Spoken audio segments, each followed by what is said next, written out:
Shalom. Shalom. 1 second.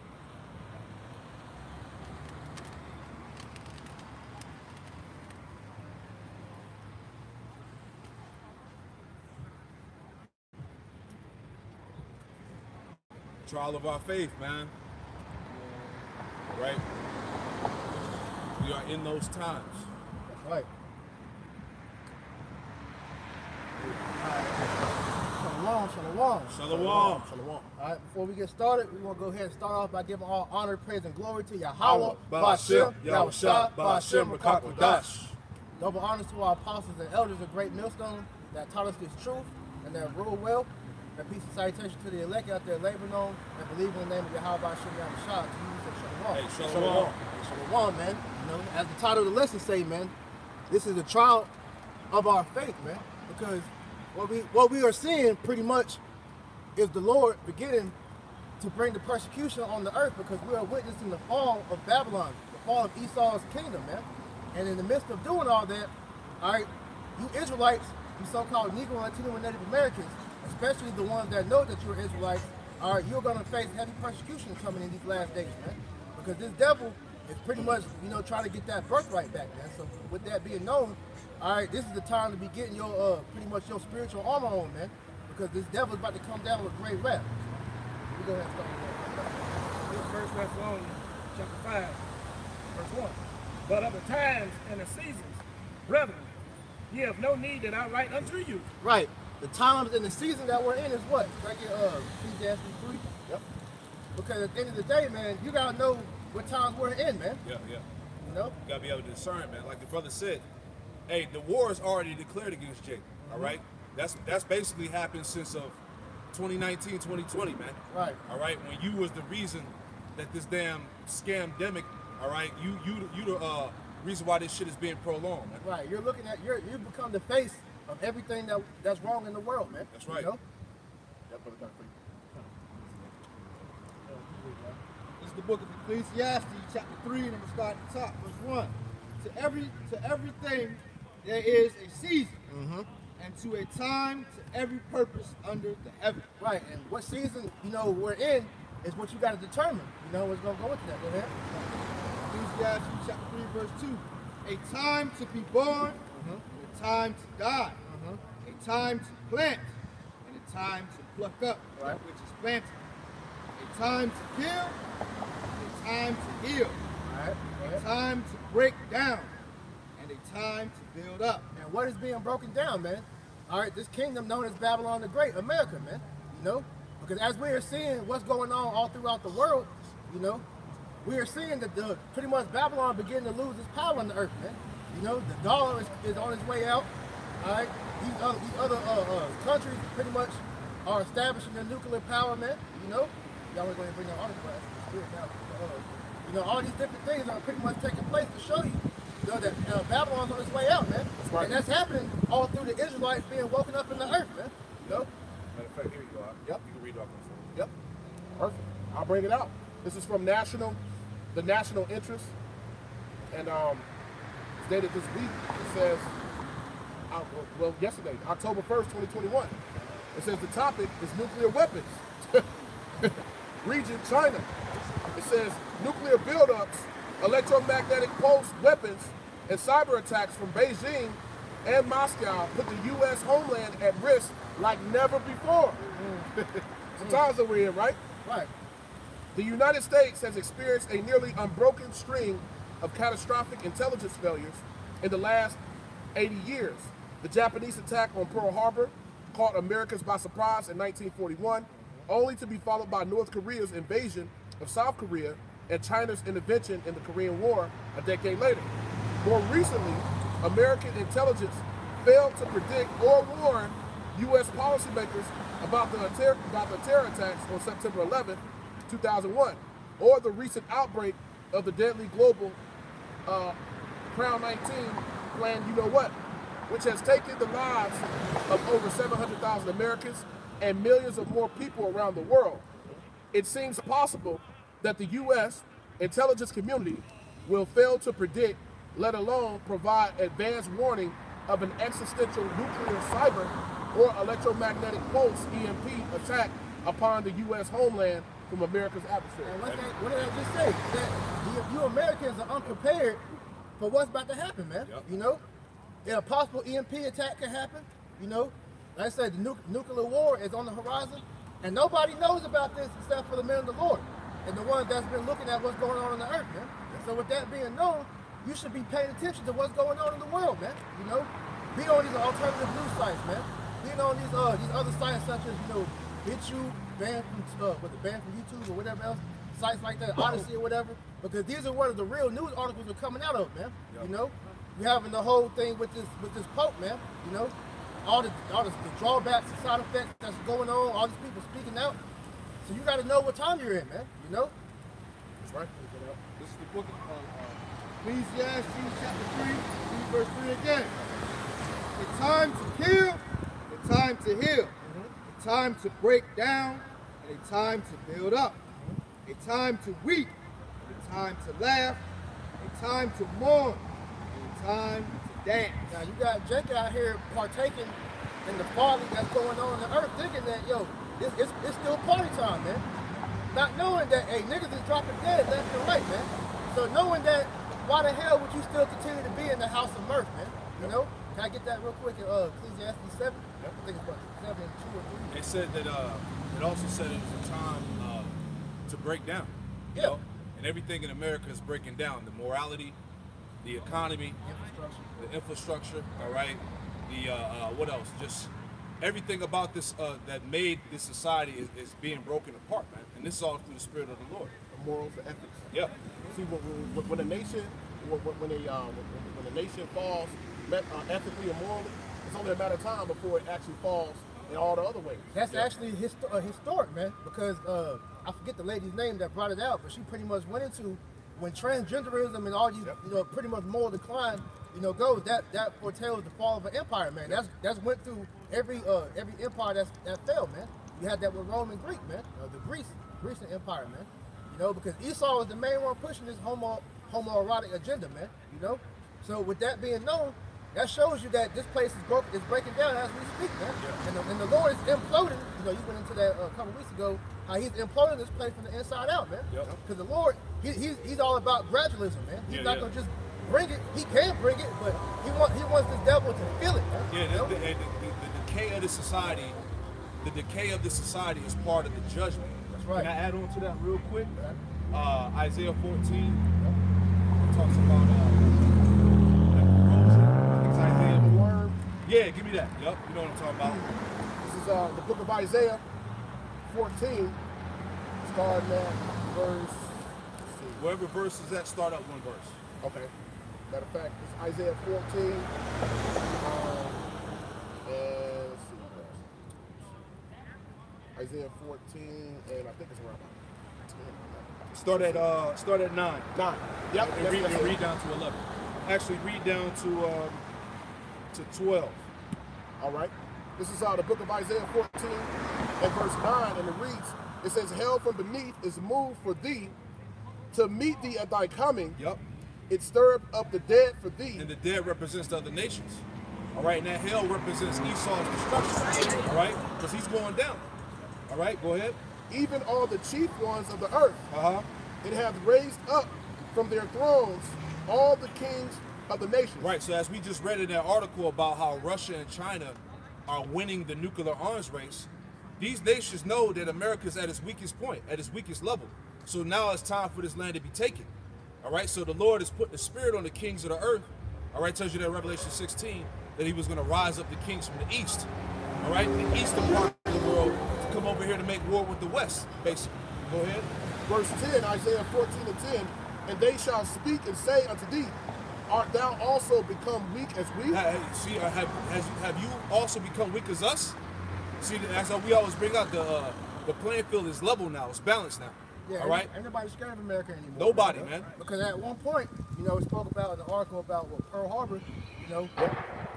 People when they saw America drop that atomic bomb on Hiroshima and Nagasaki, man. Hey, everybody was afraid of Babylon, man. Because nobody had the technology to match that at that point. But now we're at the situation where everybody has nukes now, man. Everybody flexing nukes on America, so nobody's afraid of America anymore. That's why Putin said in the interview, he said the reason why these countries have nuclear arms is because of America. Yep. He said America was the one that dropped the atomic bombs on Japan first. So all the other nations was like, shit, that ain't gonna happen to us. So we need to go ahead and arm ourselves up just in case America tries to come and bully us. That's why Kim Jong-un out of North Korea, he wasn't taking that shit. All right. You had certain leaders out there in the Middle East, Afghanistan, Iran, or whatnot, because they know how America moves, man.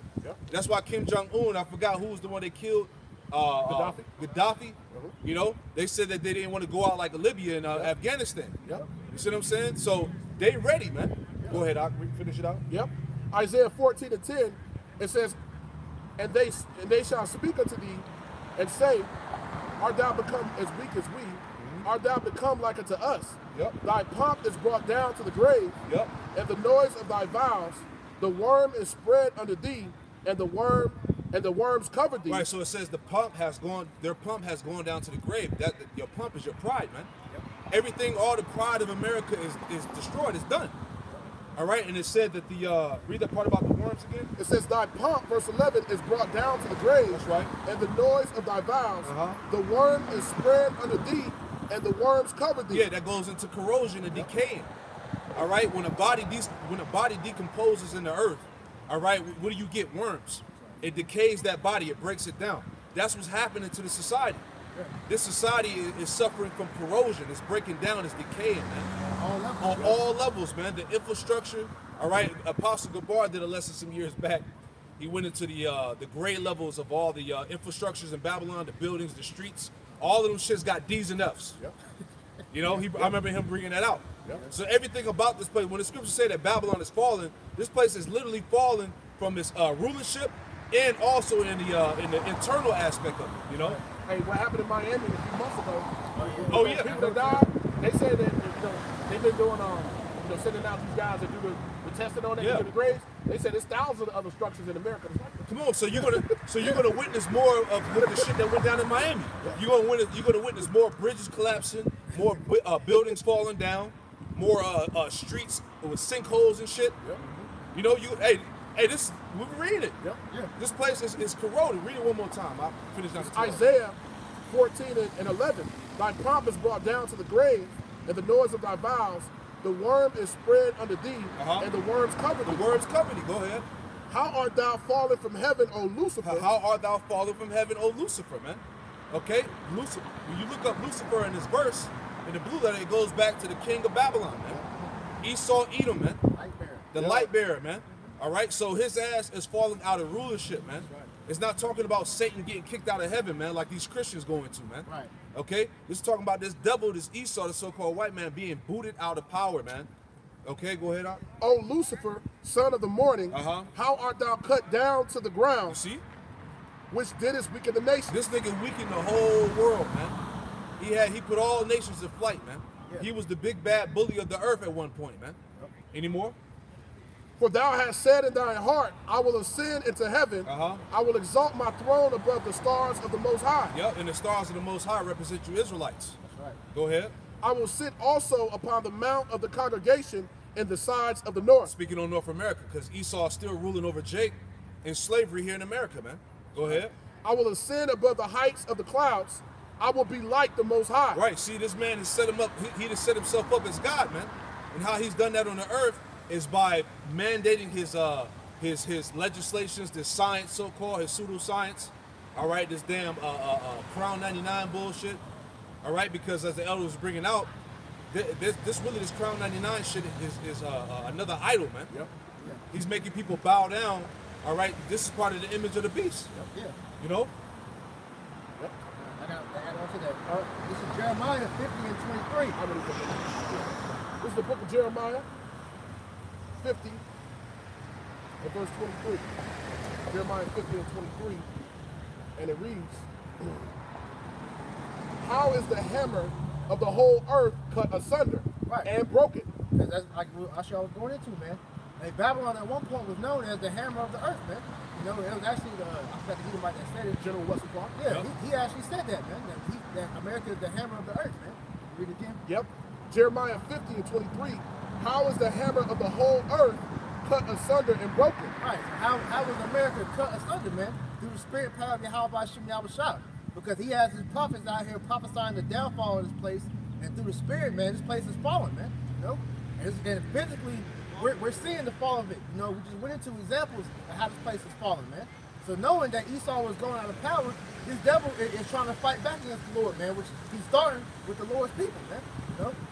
How has Babylon become a desolation among the nations? Right. You know, just going into that, showing you that this place is on its way out, man. You know? We're going to keep reiterating that point for all you jakes that can't understand that, man, who are fighting to prolong this place, man, when this devil is clearly, you know, he's on his way out, man. Yeah. So for America to be in this situation in the earth right now, this is an astonishment to the world. Yes. Yeah. Everybody like, oh shit, you know? It's free game now, Yeah, man. You know? it's going down. Yes. Because at one point, nobody had the ability to if countries wanted to come on the shores of America, they would be met with much resistance. But America has become so weak. You know, you got trannies and women in the military. You know, shit, you had to do.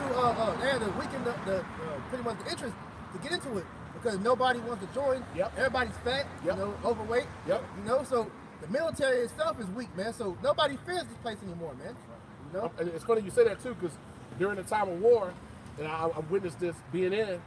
Hey, once war was hopping and popping, once the whole thing in Afghanistan kicked off and Iraq kicked off, they was lowering the standards real low to get in. Yeah. It was pretty much, hey, they pretty much was waiving everything. You know what I'm saying? You damn near could be a pedophile. Yeah. Or whoever, some thug, murderer. Just to get a body. And look how bad it got to where they didn't put on the bill that women gonna get drafted now, man. This is how far Esau has gone, man. Yeah. You know, so that shows you that he out of here, man. You know. We finished that. God, Yeah, I think go down to like 8. It's the book of Ecclesiastes. It's the book of Ecclesiastes, chapter 3. And I'm going to read verse 5. A time to cast away stones, and a time to gather stones together. A time to embrace, a time to refrain from embracing. Yeah, it said a time to refrain from embracing. Man. All right, that's why the concept of unity is done. Yep. Right. All right, you got this this Crown 99 bullshit. Everybody's divided over it. You know, people believe Esau, some don't. You know what I'm saying? So all that coming together, all that unity is finished. Right. You know? The Lord has mingled a spirit of division in the earth, man. Yep. You know. So with that being said, everybody's at everybody's throat now, Yep. man. You know, the jab versus the unjab, the Democrats versus the Republicans. Yep. You know. And we're not even talking about, you know, the nations, man. You know, Jake versus Esau and all that. It's down to a moral level, man. Shit, you got the homos versus the straight people now, man. Yeah. You know, it's division everywhere, man. So Yep. now it's not the time for unity like Biden promised when he first got in the office, man. Yep. You know, if you notice, he's reneged on every promise he's made since he stepped into that That's office. why everybody man. mad. You know? Everybody knows, especially these Edomites. Everybody knows this man's a damn liar, man. Hey, you got people coming against in his cabinet coming against him, man. Yep. You know. Yep. Yeah. Book of Ecclesiastes, it's like the book of Ecclesiastes, chapter 3, verse 6. A time to get and a time to lose. And what are you getting? Yeah. You're getting this word. If you're smart, you know, hey, you gotta lose the ways of this world, man, because the ways of this world ain't gonna profit you none in the day of judgment, man. You know? A time to keep, a time to cast away. And what are you supposed to be keeping? Your garment, man. Yep. You know? Casting away the cares of this world. You know? A time to rend and a time to shoot. A time to keep silence and a time to speak. And right now, the time to speak is now, man. But we're slowly entering into the time to where that song's about to come. All right? The family of the word is near, man. Esau's regulating all these different things with the internet. So now you can't speak against the juice now, man. You know? And then it's funny, because right when he put that out, he puts out a video talking about it's impossible for the government to put tracking devices inside the juice, man. You know? So this devil is clearly, you know, he's clearly pretty much playing with your minds out here, man. You know, because a lot of you people are not keeping up with what's going on, man. Yeah, You really, know? really anybody that's against the status quo, Right. Yep. anything that has to do with their agenda, period, of pushing this NWO, Right. it's getting silenced, you know? Right. Because nobody's talking about how the Pope just pretty much said the Bible is no longer the book of God now, man. You know? He's been slowly chipping away at the words of the Most High over the years, but nobody's speaking about that, man.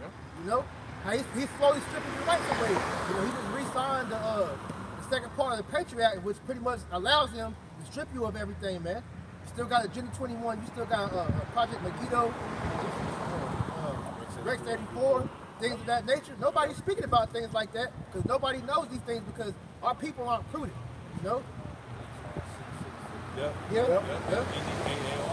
know, the ID 2020. Yep. Nobody is paying attention to these things that Esau's doing. They're just going along to get along, man. You know, because you're not being cognizant of what's going to happen. Book of Ecclesiastes, chapter 3, verse 8.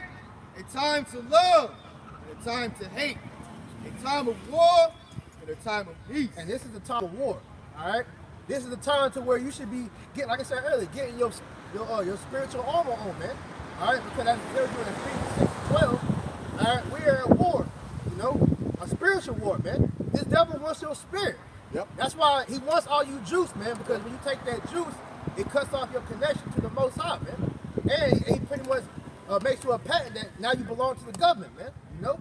So you got to know that it's wartime, man, all right? Go back to 1 Thessalonians. This is the book of 1 Thessalonians, chapter 5, verse 2. Right. For yourselves know perfectly that the day of the Lord Yahweh so cometh as a thief in the night. Verse 2. For yourselves know perfectly that the day of the Lord Yahweh so cometh as a thief in the night. Right. You got all these people out here talking about we in the last days. I know we in the last days, but ain't nobody talking about the return of the Lord, no. You know? The Lord is, he says he's gonna come as a thief in the night. And the only one that's watching for him truly is the man of the Lord out here, man. Right. You know? All you so-called God lovers, what are you doing to prepare for the Lord's return, man? You think the day of the Lord is going to be a happy time. It's going to be a time where you're going to benefit. But if you saw wickedness all your life, man, how the hell is that going to benefit you, man? You know? So that's why I said the Lord's going to come at the thief in the night, because you got to be watching for him, man. And the majority of the world ain't watching, man. Go ahead. For when they shall say peace and safety, then sudden destruction come upon them. Is that not what Biden said when he got in office? Hey, you know, Trump, he divided the world, man. I'm here to bring unity, you know? Where's the unity been at since he's been in office, man? What has he done to bring forth that promise he made? Yeah, everybody fucking hates each other. Yep. People don't trust nobody, don't trust the doctors, they don't trust these politicians, they don't trust shit, man. Yep. Right. All that's happened since this man has been put in office, man. So where's the peace at? Yep. You know? There's only been more division. That's showing you the Lord's making Esau eat the words. Right. Esau want that to come to pass. Yeah. The Most High is not gonna let that happen to the spirit. Right. Hey, I remember when Trump, before he left office, he said if he doesn't come back in office again, he said the economy was gonna crash. Damn. Now look what's happening. Hyperinflation, Yep. gas is high as hell, Yep. food shortages, Yep. they're not getting shipments of materials over here, you know? What the elders say, how much gas is Shit, gas out there in LA is like $5 and some change right now. It's the highest it's been forever. Yeah, almost $6. Shit looking like, you know, remember that scene there with the Iron Lady? That shit like $20 a Yeah. gallon, man. Yeah. It's gonna get to that point, man. Yeah, Yeah. they wanted it. Exactly. Yeah. Exactly. Yeah. Hey, you had Taraji P. Henson come up, Biden, please save us. Save us, you know? Like I said, begging for this nigga to do something for them. But what has it done to you? Hey, you so-called Negro, Latino, and Native American, you need to get jabbed, man. He's been pushing that. Why? Because he wants you patented, man. He wants your connection with the Most High to be cut, man. You know? Yep. So that whole piece of safety bullshit, man, that nigga is not following that at all. Go ahead. This is chapter 5, verse 3 again. For when they shall say peace and safety, then sudden destruction come upon them, as travail upon a woman with child. Right, and that destruction is about to come upon 2/3 of our people who are wandering about the world asleep, man. All this knowledge and wisdom and understanding that's being put out here daily from all over the earth, and you still got niggas out here ignorant, man. You know? Hey, that's why the Lord gonna take a lot of you by surprise, man. Yep. Go ahead. And they shall not escape. And you're not gonna escape, man, because the Lord, he wants to be served, man. And if 2/3 you niggas want to stay rebellious, and the Lord gonna serve you, man. You know? Verse 4. But ye, brethren, are not in darkness, that the day should overtake you as a thief. Right, because we ain't in darkness, man, because we have the truth, man. That's why, hey, debating with you niggas that's out here, hey, that's done with, man. Pretty much we understand now, hey, either they either gonna get it or they not. And the one that's not, hey, we moving on, man. 2 Peter 3 and 4. Matter of fact, I started at 3. 2 Peter 3 verse 3. Knowing this first, that there should come in the last days scoffers, walking after their own lust, and saying, where is the promise of his coming? Right. These niggas don't believe it when we say the Lord's gonna come back and deliver us, man. That we're willing to lose everything that Yahweh Shem Shah is gonna provide, man. They don't understand that. They talk shit. Yeah, you believe in an invisible God that's gonna come and save you, you know? That you might as well go get the jab, man. You want to work, don't you? You know? Right. Like that nigga Polite. He said that. Y'all believe some man gonna crack the skies? He tried to say that the doctrine was holding back so-called black people shit. And the Lord made him eat all them damn words, man. Right. For the ones that's in the know. Right. He shot the Bible up. Yeah, he shot the Bible up and shit. Now look at his ass. He finished, right? But it says, for since the fathers fell asleep, all things continue as they were from the beginning of creation. The point. For this they willingly are ignorant of, that by the word of the Most High the heavens were of old, and the earth standing out of the water in the water, whereby the world that then was being overflowed with water perished. Right. He said they were willingly ignorant. Now, he quoted back during the time of Noah, man. Yep. Because they saw Noah building the ark, you know. He was prophesying for over 100 years, yep. You know. Pretty much telling the people, look, man, the Lord's about to bring rain.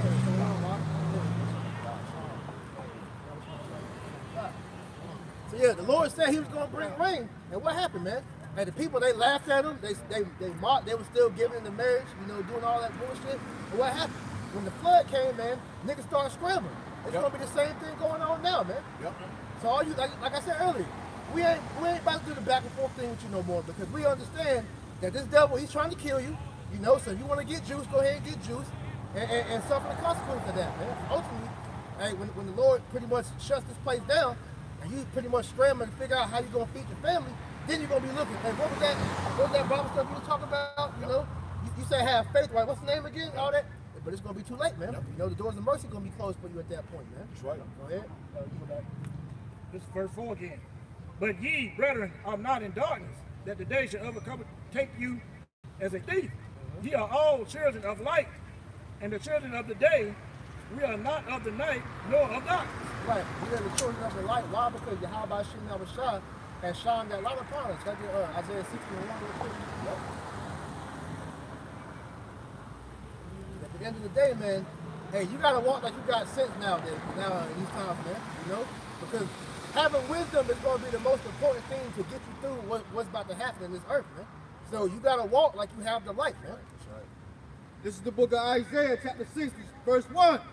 Arise, shine, for thy light is come, and the glory of the Lord Yahweh Shah rest upon thee. Yeah, it says the glory of Yahweh Shem Shah has risen upon us, man. So he has awoken us out of this darkness that our people are in, man.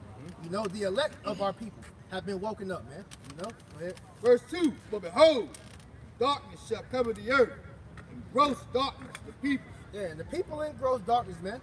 You got niggas in 2021 still calling upon Jesus Christ, man. Still deep into the Christianity, man. Still thinking that Esau, he loves them, man, that he's trying to help them. Yep. That's gross darkness, man, because this devil is showing you, man. Like I mentioned last week, Biden came out and said, I don't care if you think I'm Satan reincarnated, man. That should let you know that this nigga, he's ready to roll on Jake, man. That's it. You know?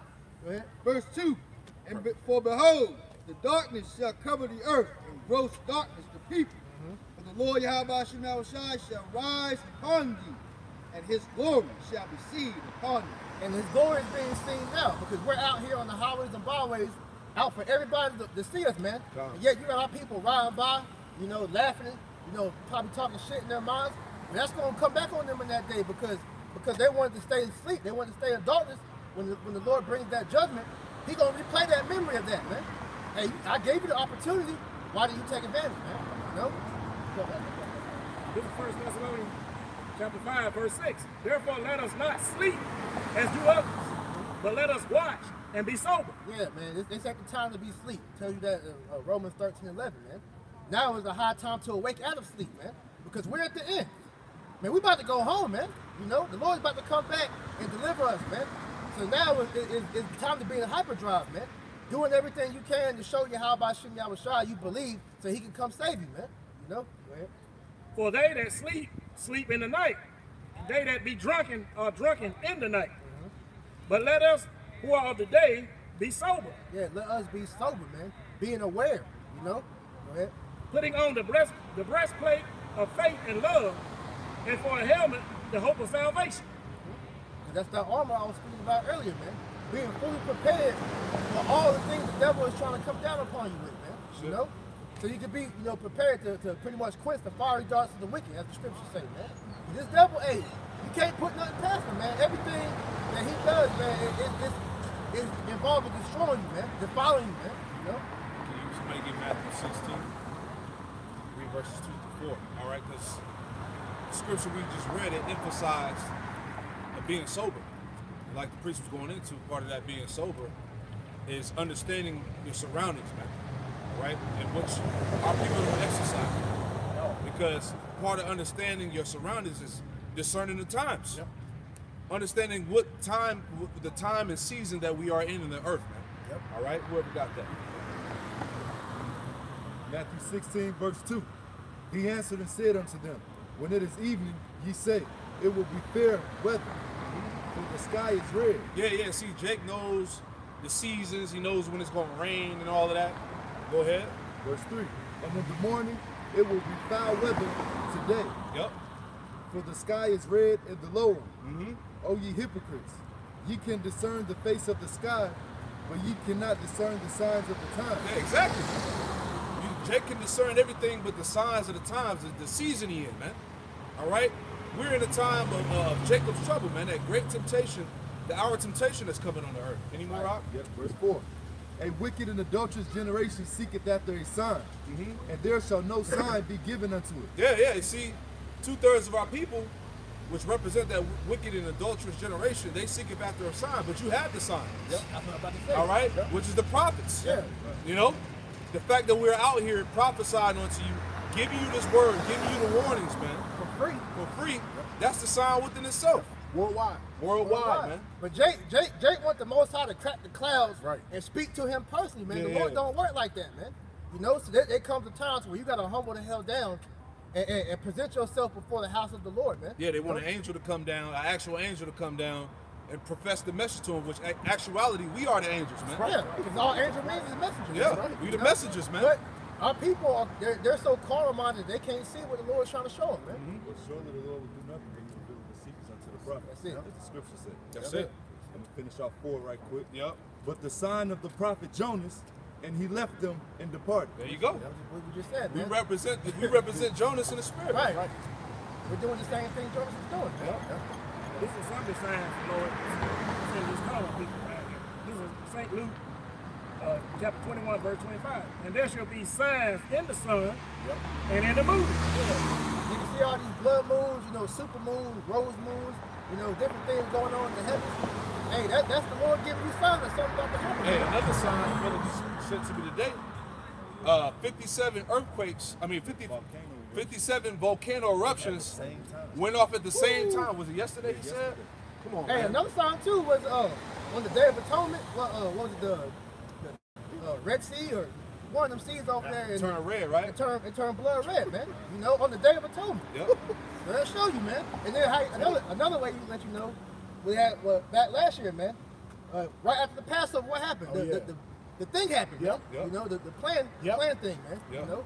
And during that time, remember, we saw the chariots by the moon. Exactly. It was a fleet of them too, man. Yeah. Crazy. And in the stars, and upon the earth, distress of nations, with perplexity. The sea, the waves roaring. Men's heart failing them for fear, for looking after those things which are coming on the earth. For the powers of heaven shall be shaken. Yeah, because at the end of the day, man, all these different natural disasters that's happening, ultimately that's the Lord, you know, showing that he's on his way back. Like it tells you when 2nd Ezra 9, man. You know? Time. This is the book of 2nd Ezra, chapter 9, verse 1. He answered me then and said, measure thou the time diligently in itself. You see how the Lord keeps telling you to measure the times, man, to know, to be aware of the times that we in, man. He keeps reiterating that because he wants our people to know, man. Look, know what's going on, man. You know, go ahead. And when thou seest part of the signs pass, which I have told thee before, then thou shalt understand that it is the very same time wherein the highest will begin to visit the world. And Yahweh Shem Yahushua is beginning to visit the world, man. You know, because like I mentioned earlier, man, all these different things happen in the earth. That's the Lord showing signs that he's on his way back, man. And he's having the earth fight against Esau, which also showing you that these devils on his way out as well, man. You know? Which he made. Verse 3. Wherefore, when there shall be seen earthquakes and uproars of the people in the world, then shalt thou well understand that it's like that the Most High spake of those things from the days that were before thee, even in it. Yeah, it's man, the end was written, you know, in the beginning, man, you know?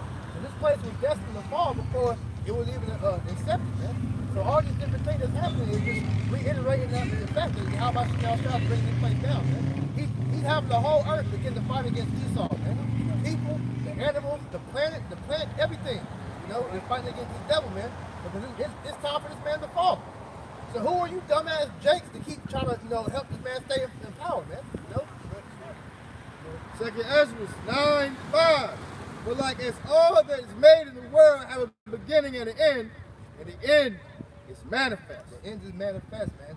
So be aware that, hey, we're about to go home, man. Realize that fact that we ain't got too much longer in America, man. You know, this place possibly can't go on for another 10, 20 years, man. All right? Hey, we'd be lucky if we out of here by next year, man, Lord willing, man. So knowing that now is the time to get yourself right with the Lord so that you have a chance to be able to make it to the kingdom on that first go-around, man. You know? So you can be in that skip line of the kingdom, man. Precept, speaking of the end, Ecclesiastes 7 and 8. It says, better is the end of a thing than the beginning thereof. Yeah. Yeah, better is the end, because what's happening with the end, man, is that the Israelites are beginning to come back into the power street. That's right. You know? So Esau has to fall for us to be able to get in the kingdom, man. And when Esau falls, what's gonna happen? All right, we're gonna have to face hard times, man. You already know this devil ain't gonna let his power go, you know, just like that. He's gonna fight, man. He's gonna fight against the Most High, man. So what's that mean? And we're gonna catch hell, man. We're gonna catch major hell. All right, to the point where some of us might get put to death, man. But it's all for the will of Yahweh Shem Yahushua, and we know that we endure to the end, we're gonna be saved, man. You know, if you ought to be a martyr, you're gonna be raised up first. So there's no losing in that aspect. You gotta realize you have to lose everything to be able to gain everything back. And the Lord said, strive unto the truth unto death. That's right. And the Lord shall fight for thee. That's right. It says, and the patient in spirit is better than the proud in spirit. Patient in spirit is better than the proud in spirit. So you gotta be patient and wait for the Lord to do what he's gonna do, man. Now we're seeing the Lord's starting to work throughout the earth, man. He's working with brothers, man. Waking up brothers and sisters all throughout the world, man. Building up brothers' spirits better, you know, so they properly serve him more and more, man. You know? So all these things are being done to what? Magnify his name so that his glory can be seen upon the earth, man. You know? Right. Go back to this, man. This is the book of 1 Thessalonians chapter 5, verse 8. But let it...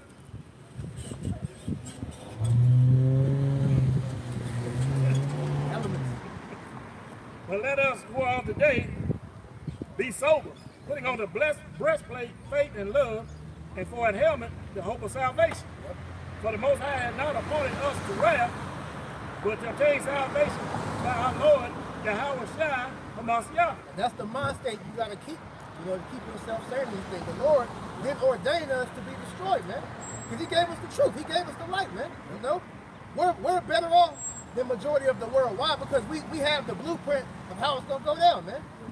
We have a chance, man. He gave us his name.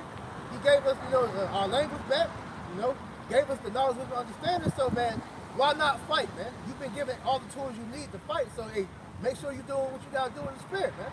You know, at the end of the day, man, when you start seeing 2/3 drop, you start seeing, you know, the heathen and all these people start dropping dead, that just lets you know, hey, we almost out this bitch, man. You know? Drop that. I got a precept for you going into that. Sirach 33. Sirach 33 in verse 10, going into that separation, right? Because the Lord said he's gonna be with the elect into the ends of the world. Yep. Sirach 33 and 10, it says, and all men are from the ground, and Adam was created of the earth. In much knowledge the Lord have divided them, and made their ways diverse. Some of them have he blessed and exalted, and some of them have he sanctified, and set him near, and set near himself. But some of them have he cursed, and brought low, and turned out their places. See? So, hey, the blessing of the Lord is the elect, and the curse is the 2/3 of evil and wicked. Right. So that's why we labor, we give all diligence, you know, in this thing of ours, which is true, to make our call of election sure.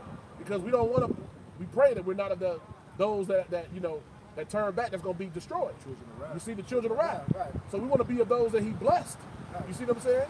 And those he's going to exalt in the end, you know, and we don't want our glory now. So we go hard for the Lord. We're willing to give up everything on the side because we want our glory in the kingdom. Right, get that. Can I add on to that? We can get Romans 8 and 16. Somebody get that real quick. Yep. Just add on to what the brother Sagala was saying. Romans 8 and 16.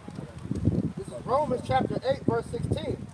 It says, the Spirit itself bears witness with our spirit that we are the children of the Most High. Go ahead. And if children, then heirs, heirs of Yahweh Hashem Yahushua, heirs of Yahweh, and joint heirs with Yahweh Shah. Yep. If so be that we suffer with him, that we may also be glorified too. That brother just said, man. Yep. So we suffer with the Lord to be glorified with him. Because, hey, the Lord is going to share his inheritance with the elect. Right. Read down to the next verse. Huh? It says, for I reckon that the sufferings of this present time are not worthy to be compared with the glory which shall be revealed in us. Yeah, you see? So the sufferings, the hell that we catch, hey, it's a scripture where it says that this hell we catching is a light thing. You know what I'm saying? I forgot where it's at. I think it's in Corinthians somewhere. But all of this shit that's going on that we're going through right now is not worthy to be compared to the glory and the blessings and the inheritance that the things that the Lord has in store for us, man. Right. It tells you in Sirach too that, you know, pretty much don't be ashamed when you're brought down to a lower state, paraphrasing, man, because you got to be brought down low to be picked up, man. So in this kingdom, we're gonna be brought down very low. We're gonna be stripped of everything. We're gonna be persecuted. But it's all that suffering is all just to pretty much prepare us, you know, for the kingdom, man. You know. This is the book of Sirach, chapter. This is the book of Sirach, chapter 2, verse 1. My son, thou come to serve the Lord. Prepare thy soul for temptation. Right. That's a given when you come into this truth, man. So you can't be dismayed when things start happening to you once you step across that line and pledge yourself to the Lord, man. Right. Set thy heart aright and constantly endure, and make no haste in the time of trouble. Yeah, you gotta set thy heart aright and constantly endure. Endure hard is like a good soldier for Hamashiach, man. You know, you about with a price, man. So things that you go through in this world is really nothing compared to what Yahushua went through. You know, so knowing that, you gotta take whatever comes upon you. Micah 7 and 9, I always bring it out. Yep. And we bear the indignation of the Lord because we sinned against him, man. And this is the least we can do to bear this little bit of hell that we're facing, man. Job said, though the Lord slay me, I will maintain my integrity. That's it. You know? Sirach 2, verse 3, cleave unto him, and depart not away, that thou mayest be increased at thy last end. Yeah. That's what we all seek. Hey, to be brought low, saying he can bring us back up. When he brings us back up, we're going to be on top of everything, man. That's you know? right. Rulers of the whole universe, man. Right. Like He-Man, you know, masters of the universe, man. That's right. You know? It's going to be a literal thing. Yep. Here's the point. Sirach chapter 2, verse 4, whatsoever is brought upon thee, take it cheerfully, and be patient, thou art changed to the lowest state. Be patient, because the Lord's going to get you through it.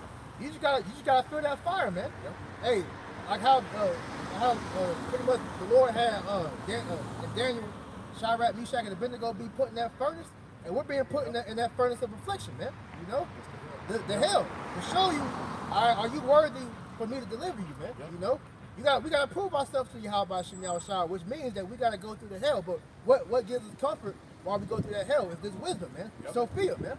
Okay. This is 1 Corinthians 3 and 13. Every man's works shall be made manifest. Yep.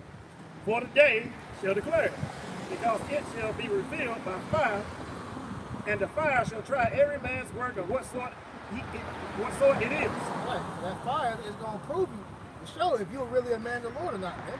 Because, hey, I can just say, a part of being in his word is catching hell, man. There's nothing you can do to get around that, man. Because if you ain't catching hell, that means what? The Lord ain't dealing with you, man. Yeah, the Lord got to prove you. You know, He got to test your spirit. You got to earn the kingdom. Yep. That's basically what this hell is about. Right. You got to earn that blessing, man. Right. You got to put the work in, man.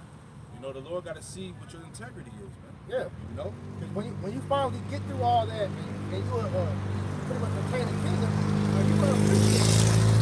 That's why the Lord had us go through all this whole movie. So that we can appreciate the kingdom, because He would have just gave it to us straight out, like in Genesis, man, that would have just been it. We wouldn't appreciate the kingdom like how we are going to the kingdom of heaven. And you can't make the team without trying out. Come on, man. God damn. Jake went the easy way, man. Hey, you can't make it to the kingdom taking the broad way, man. No. The broad way leads to destruction, man. That's the way of the world. All right, the straight gate is to prove you, man. You know? And one quick point, Psalm 82:6 says, "We are gods on the earth." In order to be truly a God, be in that, you know, in that estate here on the earth, you know, lowercase gods, to be powers here, and to be back in our rightful place, we got to be able to understand good and evil. Yeah. So that's why we had to go through all this evil in order to, you know, and all this wickedness, and be afflicted the way we are, in order to have the balance. Right. Because it said that word God, it goes back to judges, man. Yep. So it said we're a nation of kings, priests, and judges. Yep. So how are we going to judge properly if Yep. we didn't get the full understanding of what wickedness was, man? Judges and rulers. Exactly. How you gonna be able to rule?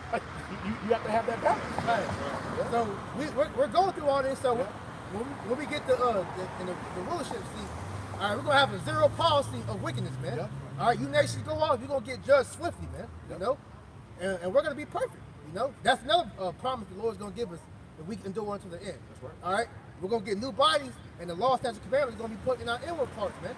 And we're never gonna sin again. We're never gonna have a wicked thought of none of that, man. You know, so how much more you get that when you pretty much follow through to the end, man? Right. Right.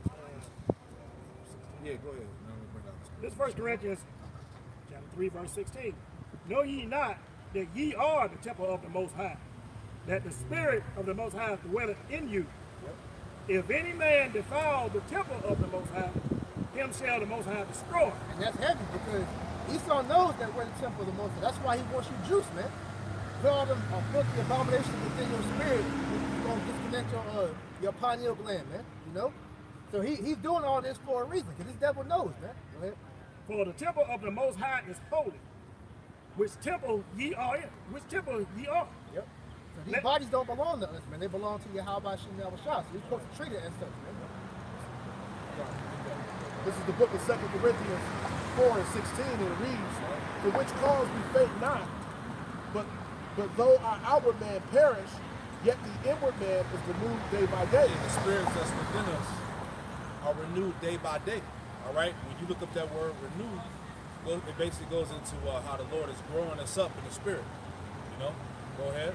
Verse 17, "For our light affliction, which is but for a moment, worketh for us a far more exceeding and external and eternal, Salakia, weight of glory." I read it again. Yeah, go ahead, Art. 2 Corinthians 4 and 17, "For our light affliction, which is but for a moment." Which is but for a moment. This hell that we're going through, this shit that we got to endure is just for a moment. Go ahead. Right. Worketh for us a far more exceeding and eternal weight of glory. Right, and that's heavy. That eternal weight of glory is what? The inheritance, the kingdom of heaven, man. So all this that we enduring is to inherit the kingdom, man. That's right. To sit on the thrones as kings, man. All right, to rule over the nations in the universe, man. You know? Yep. 1 Corinthians 2 and 9, "But as it is written, I have not seen, nor ear heard, Yep. neither have it entered into the heart of man, the things which the Most High have prepared for them that love him." Yeah, we can't even comprehend what the Lord has in store. We can't even verbally break it down to you, man. Right. What the Lord has in store, man. Jake, you know, we're trying to put it, you know, in our minds an idea of how it's gonna be, man. But the Lord's gonna magnify that by 100, man. You know, you don't know what the Lord got planned for us in the kingdom of heaven, man. And we know it's gonna be to where we're gonna praise Him every single moment, man. You know. Yep. That's right. All right. The Matthew. You want that Matthew 13, 16? Yeah. Yep. This is the book of Matthew. Oh, you got it, bro? Now It's the book of Matthew 13 and verse 16, and it reads this red letter, but blessed are your eyes, for they see, and your ears, for they hear. Right. You should count yourself blessed if you're able to understand this knowledge, wisdom, and understanding, man. If you're able to comprehend what we're telling you, man, so that you can prepare to pretty much, get the kingdom of heaven, man. Lord willing, all of us be of the elect, man. Okay? So that's the thing, like you went into earlier, and that's a rock that, 2/3, hey, they're cursed because they weren't given this eyesalve, man. They're not able to see through the darkness of the world what Esau is trying to come upon them with, man. They don't have a light. They don't have a light, man. They don't have Yahweh. That's right. The Lord said, blessed are your eyes, for you're able to see, and your ears, for you're able to hear, and which means what? You can understand what's going on, man. You can hear the Lord calling you, man. Because the Lord's calling his people. But who's answering, man? Only the elect, man. This is the book of Isaiah, chapter 59, verse 15. Yea, truth faileth, and he that departed from evil maketh himself a prey. And the Lord Yahweh saw it. Yeah, so coming into this truth, Esau sees that, hey, when you're trying to serve the Lord, he's going to come at you, man. So that's why Biden slipped up and said, hey, we got to get these Israelites jabbed. Pretty much the legislation set up to come against the Israelites, man. You got the, what's it called, Southern Poverty Law? Yeah. They got, they got, different branches of Great Millstone and different Israelite groups on there because they know that they call it hate groups, but they know we're prophesying the downfall of this place. So with us doing that, we're bringing truth to all these people, man. Even the Edomites are getting the truth from us, man. He's an accuser of our brethren, man. It's right. Scripture's sake, because when you even go into the word accuser, he categorizes us. Right. He puts us in these different box categories. Yep. So everybody's marked that knows they're Israelite, man. Right. Anybody that spoke against this man's system is marked, man. Yep. And so what's that? And what's he trying to say, man? That the Israelites are the reason why the world is going to hell. He called us the prophets to do, man. But we're prophesying your downfall. So at the end of the day, we're not doing nothing wrong. We're doing what the Bible says to do, man. So that shows you that the man is the devil, because he's trying to spin the narrative that we're the bad ones, but he's really the one destroying the earth, man. So he's gonna come against all you that believe the truth, man. He's gonna come against all you Israelites, period, but mainly the ones that know the truth, man. Yep. That's why he's putting the mandates out where if you don't want to get jabbed, you're gonna get fired, man. It's gonna be pretty soon. You ain't gonna be able to go to the grocery store. You ain't gonna be able to drive on the highways, get on no plane. You're gonna be subject to pretty much being cut off from the whole world, man. You already can't speak. You can't speak. You don't have a voice. You don't have an opinion. Nope. All you gotta do is just shut the hell up and listen to the devil, man. That's how he want it, man. Because the whole point of keeping people distracted, dumb and blinded, all right, is that for people who will not be able to think critically, man. See, these devils in power, they don't want you thinking, man. They just want you to do, They slaves ain't supposed to think. Exactly. They just supposed to work. And that's why he has dumbed down all Americans, man. Because he doesn't want a nation of thinkers. He wants workers, man. Slaves. And the worst thing is a nigga with an opinion. A nigga with a statement or a voice. That's the last thing they need. Because what's the most dangerous thing to him, man? Is an Israelite that knows he's an Israelite, man. So that's the problem. That's why he's trying to outlaw the scriptures, man. That's why he's trying to get us off the highways and byways, get us off the internet, man. Because we're a problem to his system, man. Because we're enemies of the state, man.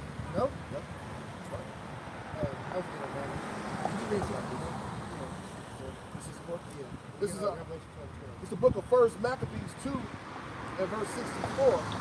And it says, wherefore, ye my sons, be valiant and show yourselves men in the behalf of the law, for by it shall you obtain glory. Right, now it's time to maintain your integrity, man. With all these different things coming at you, all right, now it's not the time to be getting weak and folding off of what your how about Shemal Shai has commanded us to do, man. You gotta show yourselves men, man. Be valiant, man. Be those true warriors that the house of David had back in you read the scriptures, man. Because what we're seeing is Esau's trying to break you. He's trying to break you, man. He's gonna push you to your breaking point to see how much you really believe in what you believe, man. If you're not willing to die for what you believe, you don't really believe in it, man. So you gotta continue to hold fast to what you have been given, man. This devil's about to come. Great wrath is about to get. This is Revelation 12, chapter 12, verse 12. Therefore rejoice, ye heavens, and ye that dwell in them. Woe to the inhabitants of the earth and of the sea. For the devil is come down unto you, having great wrath, because he know it that he had but a short time. Yeah, this nigga know he's running out of time, man. Hey, the last little bits of sand is coming out that hourglass, so he got to scramble to pretty much bring in his new world order. He know this is his last hurrah, man. Yep. You know, once he goes down this time, he ain't gonna be like no phoenix and rise from the ashes, man. All right, the Most High had you create these nuclear missiles to destroy yourself, man. Yeah. This wound that the Most High about to give his ass, he ain't gonna be healed from that. Get that? Jeremiah. You know what I'm saying? You know, because we are in the reincarnation of the Roman Empire, man. But the Most High is about to hit this nigga with a deadly wound, man. All right, and that shit ain't gonna get healed, man. It's gonna be the end of his ass. Yeah. So this is why. Yeah. This is why he's trying to scramble, man. You know, 'cause he knows this is it for him, man. And America pretty much is at a point now to where it's no turning back. You know, the economy is through. Like I said, Biden he pretty much signed that last minute order to try to pretty much keep the government from shutting down. Because once that government shut down, that's what's gonna happen. They're gonna run out of money, and that's gonna bring in the digital currency, man. Which they're gonna get a fight back from that because people are aware of the chip. You know. A lot of people aren't talking about it, but they know, especially these Edomites, man. You know, so they know they're gonna get bite back from that, just like they're getting bite back from this juice, man. You know, so with them doing that, they're trying to gradually introduce this thing to where it's something cool, man. Or you can go scan your hand and unlock your car, get into the building, you know, all that kind of stuff. Because he's playing on the minds of stupidity, you know. I ran back up what you said about that. I watched this show too, Alternative News, One America News, and on there he was talking about some group of Edomites. They were saying they're called Nurses of America or something like that. Yeah. And all of them are saying, look, we got to stand up. A lot of them are getting fired and stuff. They quit. They said, we got to stand up because we know that what's going on is biblical. Yeah. You see what I'm saying? It's Edomites. And unfortunately, it's Edomites. But the Lord got reserved too to come against this devil too. Yeah. And they're watching the prophets. Yeah. They know what time it is. Yeah. It's prophecy though, because it's saying what? Pretty much the Egyptians versus the Egyptians. You know, Satan versus Satan, man. And also too, you got a lot of these Jakes that look like Edomites, man. Yeah, Exactly. that's true too. That's only Mark Jakes. Yeah. Yeah. You can't, hey, that's Can't put that past that out there too, man. So that spirit, that righteous spirit that's in, you know, Israelite foreigner that might look like an Edomite, is going to rebel against wickedness. That's right. You know? That's right. Jeremiah 51 and verse 8, and it reads, Babylon has suddenly fallen and destroyed. How for her take balm for her pain. That's right. If so be she may be healed, we would have healed Babylon, but she is not healed. Nope. Forsake her and let us go, every one into his own country. For her judgment reacheth unto heaven and is lifted up to the skies. Right. Yeah. You gotta come out this place, man. There's no hill in Babylon, man. The Lord has had this sanction for this place to go. So who are you to do? To resist the Lord's will, man. There's nothing you can do to save America, man. All right, you Jakes that talk about building your businesses, you can do all that and this shit's still gonna fall, man. You know, 'cause at the end of the day, the Lord has it written. And once his word goes out, it's not gonna come back into him void, man. You know, so there's nothing you can do except just watch it fall, man. And we singing praises as we watch this shit fall, man. Right. You know? But as it's doing that, Esau's preparing to come against all those that are standing against his agenda, man. You know? So this is why you're seeing him take precautions to pretty much set the stage to make us the face of terror, man. You know? Set the stage to pretty much give up all the unjust, and ultimately is going to go down to the Israelites as the reason to why you need to bring in martial law. Because they're going to set up more false flags, have niggas with beards going and shooting up shit, man. You know? These damn, it's pretty much linking us up with Islam, you know, all these different things, because it's prophecy that Esau is going to try to come against the woman, man. You jump down to verse 17. This is Revelation 12 and 17. And the dragon was wroth with the woman, and went to make war with the remnant of her seed. Right, the elect. Yeah. What's the story really about, man? The elect of Israel, the elect of the Most High, versus the elect or the elites of Satan, man. You know? So knowing that, hey, this devil, he's mad, man. Go ahead. Which kept the commandments of the Most High and have the testimony of Hamashiach, Yahweh Hamashiach. Right, so this is why he's putting all these different things, pretty much setting the stage up to come against us, man. Because we're the main, you know, nail in his coffin that's going to pretty much take this nigga out, man. You know, the Lord is going to pretty much use us, you know, to speak this downfall into existence. But then, once he gives the men that spiritual power, we're going to physically do it along with Yahweh and the angels, man. You know, so this devil knows all this is coming. This is why he has the super soldiers. He has the robot, the drones, you know, the biochemical warfare and all these different things, man.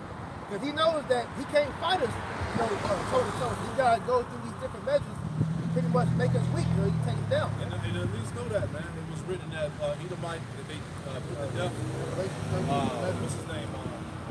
William Cooper. He wrote that book, something with a pale horse. Behold a pale horse. Yeah, Behold a Pale Horse. Yeah. And the end of that book, I believe, the elder brother Kazak brought it out. But the elites know that, it said it in the book, that the elites know that an angry God is going to come back that's going to destroy him along with the elect. That's actually in the book. You know what I'm saying? So these elites know that. They know that there's going to be men on the earth that's going to get supernatural power and get raised up. I always bring that story out with the Black Jesus, man. You know? That's what? Group. And then another thing, too, to add to your point, is that all we doing is coming out speaking the words of the Lord and foretelling Esau's demise. Yeah. All we doing is telling them what time it is. Right. And he gonna come at us with what? With all this wrath to hell, to destroy the children of Israel. Showing you all we doing is speaking the words of the Lord, how powerful the words of the Lord. We're just reading out the book, That's man. all we do. You know? Kill the message. We're just reading the scriptures, but this nigga's going around, shooting everybody, dropping bombs on countries and shit. But we're the problem, you know? Yeah. Fucking hypocrite, man. Go ahead. Yep. This is Revelation, book of Revelation 13 and 11. And it reads, and behold, another beast coming up out of the earth. So like to read it again. Revelation 13, 11. And I beheld another beast coming up out of the earth. And he had 2 horns like a lamb. And he spake as a dragon. Right. That's talking about Esau, man. Because Esau came into this thing trying to speak as a lamb, speaking them soft words, trying to pretty much lull Jake back to sleep. And he saw at one point, man, Jake was getting rowdy, pretty much, waking up to what's going on. Then what happened? The pandemic happened. Everybody became afraid. Now this nigga come with the answer to everything. You got Bill Gates in hell pretty much saying, if you want to return back to normalcy, just follow what we say do, man. This actually give you one of that you did in Mark 12, 17. This is the book of Sirach, chapter 12, verse 17. If adversity come upon thee, thou shalt find him there first. And the adversity has came upon us, man. Who was the first one to give you the answer? Esau, man. Because he operates off of what? Problem, reaction, solution, man. Order out of chaos, man. So he sets the problem up, he watches the reaction of the people, and then he brings in the solution, man. Yeah, he's behind this shit. Right. He plays both sides. You just read in that Revelation 13 and 11. Right. 2 horns, but he spake as a dragon. He plays both the good and the evil, man. He's behind all of this shit that's going on, man. Right. So you can't be fooled on what he's trying to paint the narrative for you with, man. Right. This nigga, he has the answer because he caused the problem. Yep. Hey, you can pull up on YouTube, man, years ago, way before everybody even knew about the C word, man. Bill Gates had the TED Talk going into, we're one bad pandemic away from pretty much the whole world going into a national lockdown, man. Did we not experience that? Yep. It's happening now. Look at Australia. Yep. Come on, man. Look at Canada. Canada. Yep. Europe. And the brothers GMS Italia. Yep. GMS Italy. Just came on today. This was them earlier. And they said they got 13 days before they pretty much are going full-fledged. You talking about the Pope. Yeah. Hey, that's Italy. Over in the Vatican is in Italy. Hey, they said 13 days and they're going to go on complete lockdown and make the people either take the job or you're going to be able to work. And so you see what's coming. I was just saying that on that video. And this is why you gotta walk with the light while you still have it, man. We went into that yesterday, man. Because now it's time to get yourself together with the Lord. Because when all hell breaks loose, then what are you gonna have, man? You gotta have your walking with that faith, man. That relationship you have with the Heavenly Father and His Son, man. But if you don't, you ain't gonna have no choice but to go back to Esau, man. That's what He wants you to do, man. That was it. That's on 42 on this. We'll read it again. This is Revelation 13 and 11. It says, and I beheld another beast coming up out of the earth, and he had 2 horns like a lamb, and he spake as a dragon. And just real briefly, we know those 2 horns going into how Esau plays both sides, the Democrats and the Republicans. Yeah. That's his power. Horns about the power. That's his power. So they say he spake as a dragon. I got something for this dragon. This goes back into little history, going back to the Edomites in Greece. That goes into dragon. It also goes into draconian. You see that often as well. He spake as a dragon. And it says Draco or draconian, 7th century, also called Draco, was the first recorded legislator of Athens in Greece, which the Greeks were the Edomites, right? He replaced, and we know that system that they have going back then was called the Greco-Roman, because the Greeks was empowered and the Romans came and took over. So a lot of their practices and laws, they kind of went hand in hand. Right. It's the Edomites. Right. Both of them were Edomites, so they merged everything in. Paganism. Exactly. This man went on paganism. Exactly. This man is a pagan. You see? It says he was the first recorded legislator of Athens in Greece. He replaced the prevailing system of oral law by blood feud by the written code to be enforced only by a court of law. Draco was the first democratic legislator requested by the Athenian citizens to be a lawgiver for the state. It goes on into Draconian being harsh or excessive. So we know that him speaking as a dragon is what he's doing now. Passing all these unrighteous decrees, these harsh you got it. Oh, you got it. Yep. This is Isaiah chapter 10, verse 1. Woe unto them that decree. Woe to them that decree unrighteous decrees, and that write grievances which they have prescribed. Right, this devil is pushing nothing but unrighteous decrees, man. You know? And at the end of the day, he's pretty much making everything hard for you if you don't want to play ball with his system, man. It's unreasonable. It's unreasonable as hell, man. For this man to really take away your living, you know, your way to provide for your family, all because you don't want to take a damn shot, you know? That's the devil, man, you know? But then you have a nigga talk about, hey, my body, my choice, though, right? You know? That shows you how hypocritical this man is, man.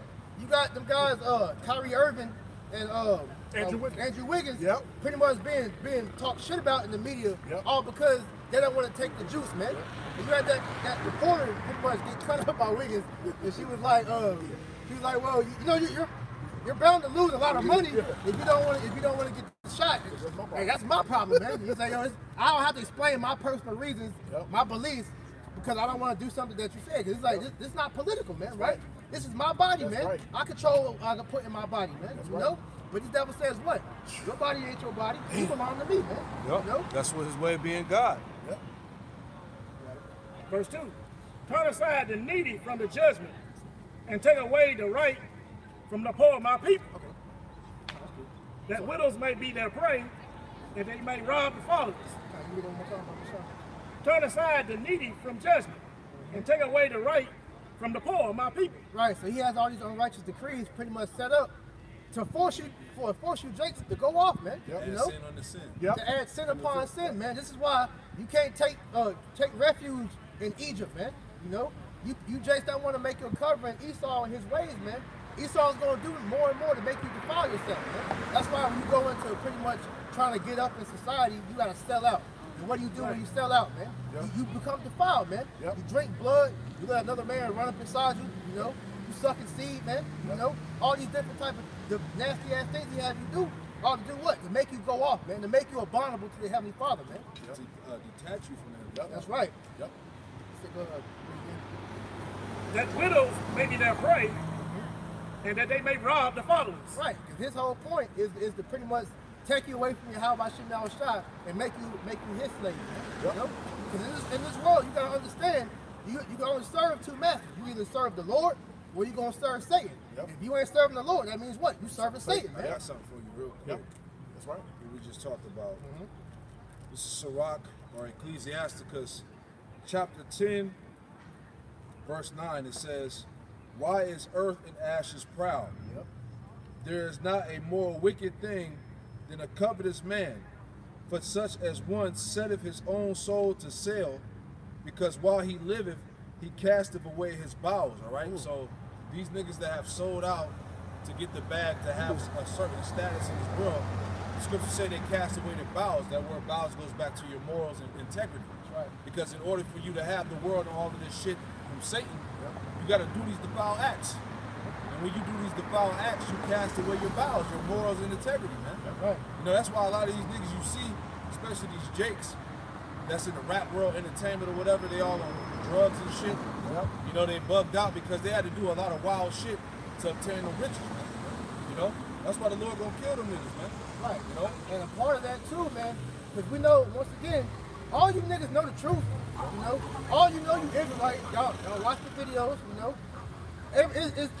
every day you seeing somebody new come out and say that they know the truth, man. You know, I was on Instagram the other day. I seen in the comment, you know, DC Young Fly said, I'm a Hebrew Israelite, man. You know, you got LeBron know. You know, you had Melo come out and say it on camera, all these different things. So these niggas know, man. You know, but what's coming down to it now? We have speaking on the juice again, man. You know, the juice pretty much in LA and in New York. If you don't want to get it, you're not gonna be able to play on the home games, man. It's the deal breaker. It's the deal breaker. And what's that's gonna do? That's hurting their pockets, man. So a part of them selling out, they didn't already went that far to pretty much get to where they at. Why? They're pretty much in their mind, you know, why am I gonna stop now? I'm got LeBron, for example, man. This nigga, he pretty much came out and said he got the juice, man. And the main reason you know why he did it, that nigga wants that 5th ring, man. You know, he wants to win another championship. So what he did pretty much was become the poster child because everybody looks at him as the face of the NBA. He did it, so now everybody else has no excuse to do it now, man. You know? But like I said, you have Wiggins who has shown to have a little bit of integrity. He's like, look, man, he said he'll pretty much go all the money he's gonna lose for a home game. I'm gonna donate that shit to charity, man. You know? So showing something like that, even though that's still off, you know, that charity, they ain't touching that money anyway. Right. But at the end of the day, whether he believes in the truth or not, he's making a stand to show, look, man, I'm not balancing it, man. So we'll see how Esau comes down even harder down, man. Yep. You know? You got that? Matter of fact, yeah, you can bring that, bro. Matter of fact, you can be 16. I mean, go down to 20. This is the book of Psalms, chapter 94, verse 16. Who will rise up for me against the evildoers? Or who will stand up for me against the workers of iniquity? Right. Who is going to make a stand for righteousness, man? You know? But you're seeing us doing this, man. We're the only ones out here making a stand against the evildoer, man. Calling this devil out for all the wickedness and debauchery that he's got going on throughout the earth, man. You know? Nobody else is doing anything. Nobody else is saying nothing. How he's killing everybody, man. All right? But only the men of the Lord are doing that. And this is why he's going to come after you, man. You know? And he's going to come after all you niggas that watch the videos. Yep. All you people that know that you're Israelites, whether you heard it from a family member or a friend or whatever, if he has any knowledge that you know the truth, you are a target now, man. You know, which is everybody, because everybody has seen videos or came across the Israelites. Yeah, that's why this nigga got algorithms set up on the internet. That's right. He know what people clicking on. Yep. He got all the comments logged and stored away. He know everything, man. Yep. Basically, hey, that's why it's called the World Wide Web. Right. Everything's connected, man. Yep. From what you view, what you comment on. It's all under a big ass cloud, man. And he knows what videos you like, man. You know what you're searching on Google. You know, you have no way to hide that you know the truth, man. You know? So my thing to you celebrities would be, shit, you already know. So why don't you just give up that shit, man? Yeah. You know?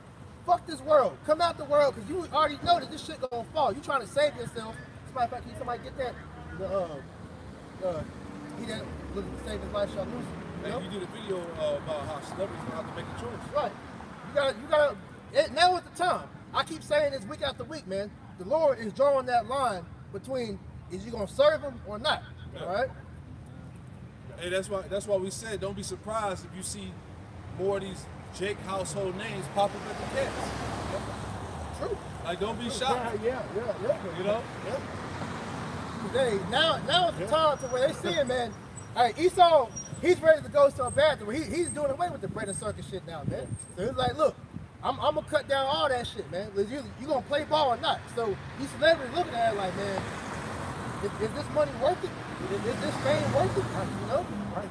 Because if I don't do it, shit, I'm gonna lose everything. So a common sense, you know, a smart person would look, man, I might as well go ahead and just serve the Lord, then, man. Hey, I got exclusive for you after you bring that out. Okay. Get Acts 17 chapter. All right. This is the book of Luke, chapter 9. And he said unto them all, if any man will come after me, let him deny himself. That's the first step. Yep. You know, you gotta deny yourself, man.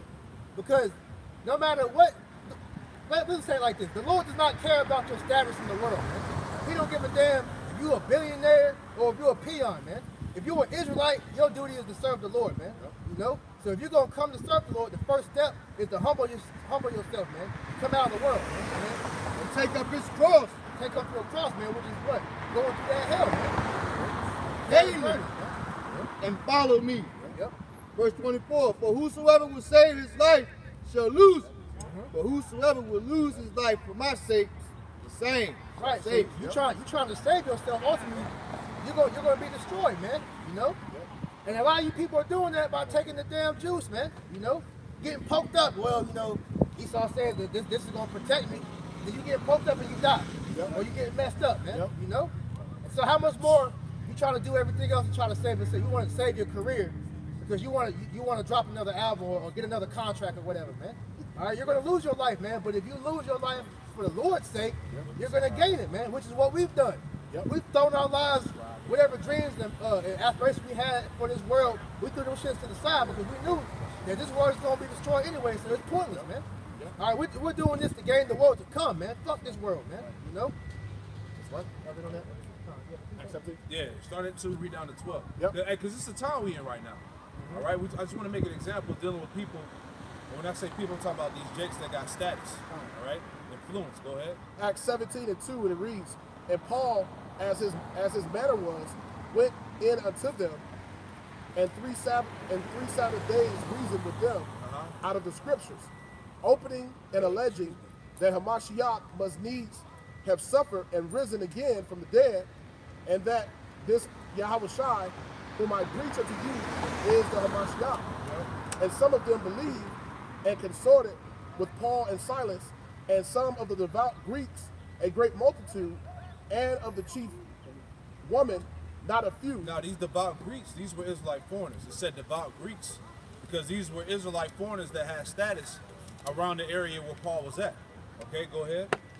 But the Jews, which believed not, moved with envy, took unto them certain lewd fellows of the baser sort, Salakia, and gathered a company, and set all the city in an uproar, and assaulted the house of Jason, and sought to bring them out to the people. Yeah, you have wicked Israelites that wasn't with Paul out here pushing the word onto the Israelite foreigners, man. So they got some base ass niggas to try to come against them. Keep going. And when they found them not, they drew Jason and certain brethren unto the rulers of the city, crying, these that have turned the world upside down. Yeah, that's how they look at us. Yep. These are the men that have turned everything upside down, man. Go ahead. What the problem? Are come hither also, whom Jason hath received, and these all do contrary to the decrees of Caesar, See? Keep going. saying, there is another king, one Yahushua. Just like how we doing in this time. Yep. We say all things that's contrary to Esau. We telling you that there's another king. All right, Yahweh Esau ain't the most high, man. Right. He ain't the king. He's a man. Go ahead.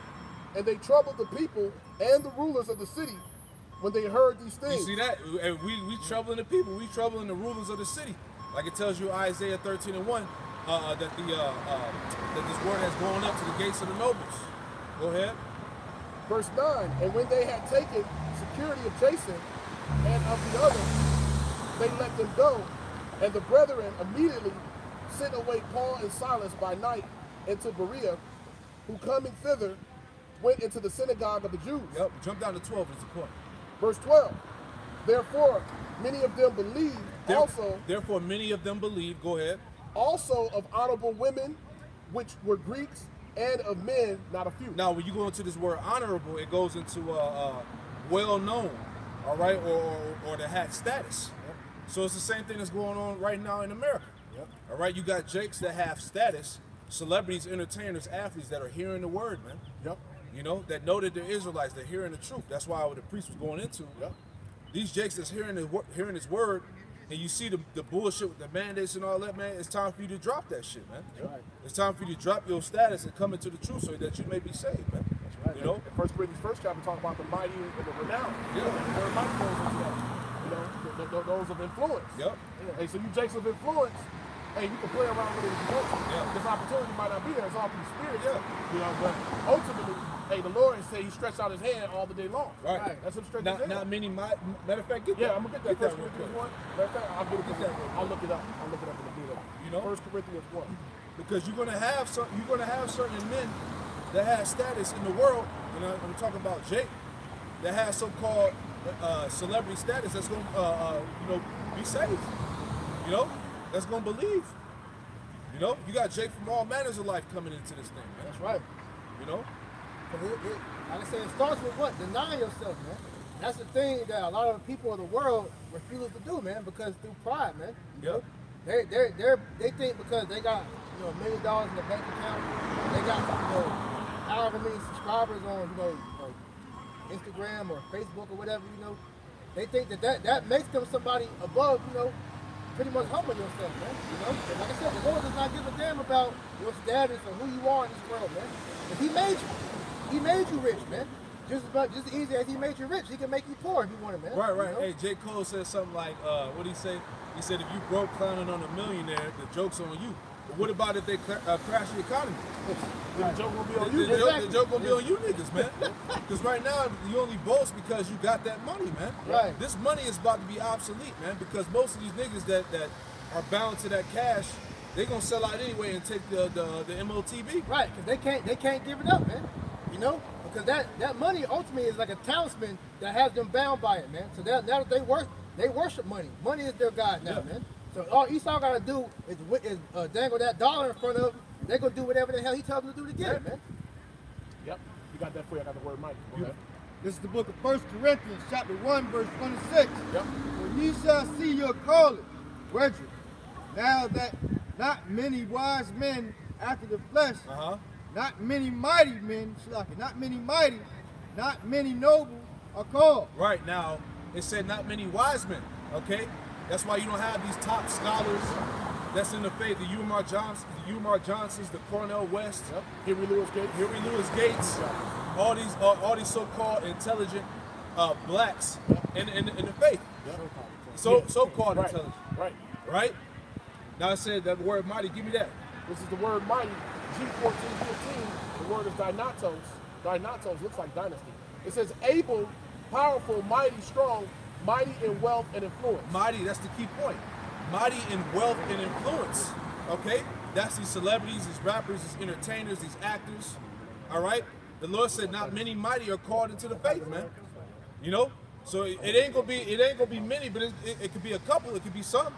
Yeah. And that's why we just saying what we saying in the spirit that, hey, these niggas that got the status that's watching these videos, man, you better be prepared to drop that shit, man, all right, and give it up for Yahweh Shema Shah, or you gonna leave your ass here to get destroyed, man.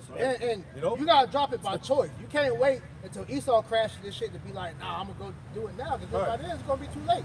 And the Lord forced your hand now, man. I got something to add to your point. This is Mark 10:25. It is easier for a camel to go through the eye of a needle, therefore a rich man to enter into the kingdom of Yahweh Shema Shah. And so, like I said, man, it's not saying it's impossible, but very few of those guys with riches is going to pretty much, they're going to trust it, man. Like I said, they're bound by that dollar. They're bound by that fame, so they're not going to want to give up that influence, man. Yeah, that's why the man was it a young man that was sad? He was sad because he didn't want to give up his worldly possessions. Right, because I forgot the word sad. Somebody can find that'd be cool, but he pretty much told you how shall I look. I keep the Sabbath, I keep the laws, I do everything right. So he said, what do I need to do to get in the kingdom of heaven? And the Lord told him, look, to pretty much forgo all your riches and pretty much, come follow me. And he said he was sad and he went away, man. Yeah. He didn't want to give up that money, man. So that shows you. He said better is it for a camel to enter the eye of a needle. And back then, the camels, you travel with your riches. Yeah, you travel with your riches on top of the camel. And you have to take it off just to get down. Right. Just to get through there. Right. That narrow path. This is what brother Mahar talking about. Right. See that camel, see that eye of the needle? And that camel had all that stuff on it.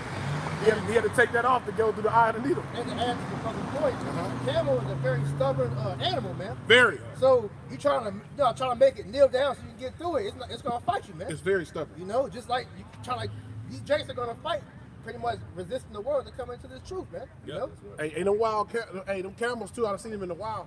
Hey, they'll spit on you, man. Them camels it's some unruly little fucking beast. Hot the beast, man. Motherfuckers spit on you. I seen people. It happened to people. I seen it, overseas. I seen it with people in the zoo and the circus and shit. Motherfuckers spit on you.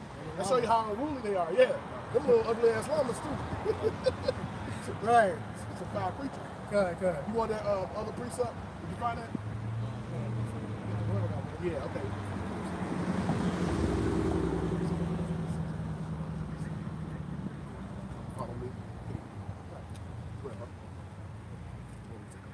This is the book of Sirach, chapter 14, verse 3.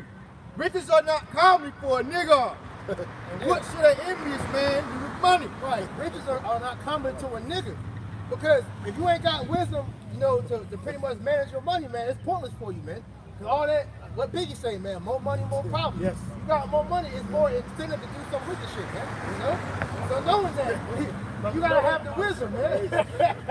You gotta have wisdom when the Lord give you them riches, man. Which is why he kept us in this lower state. So when we get in the kingdom, when we have the wisdom, then we'll get the riches, man.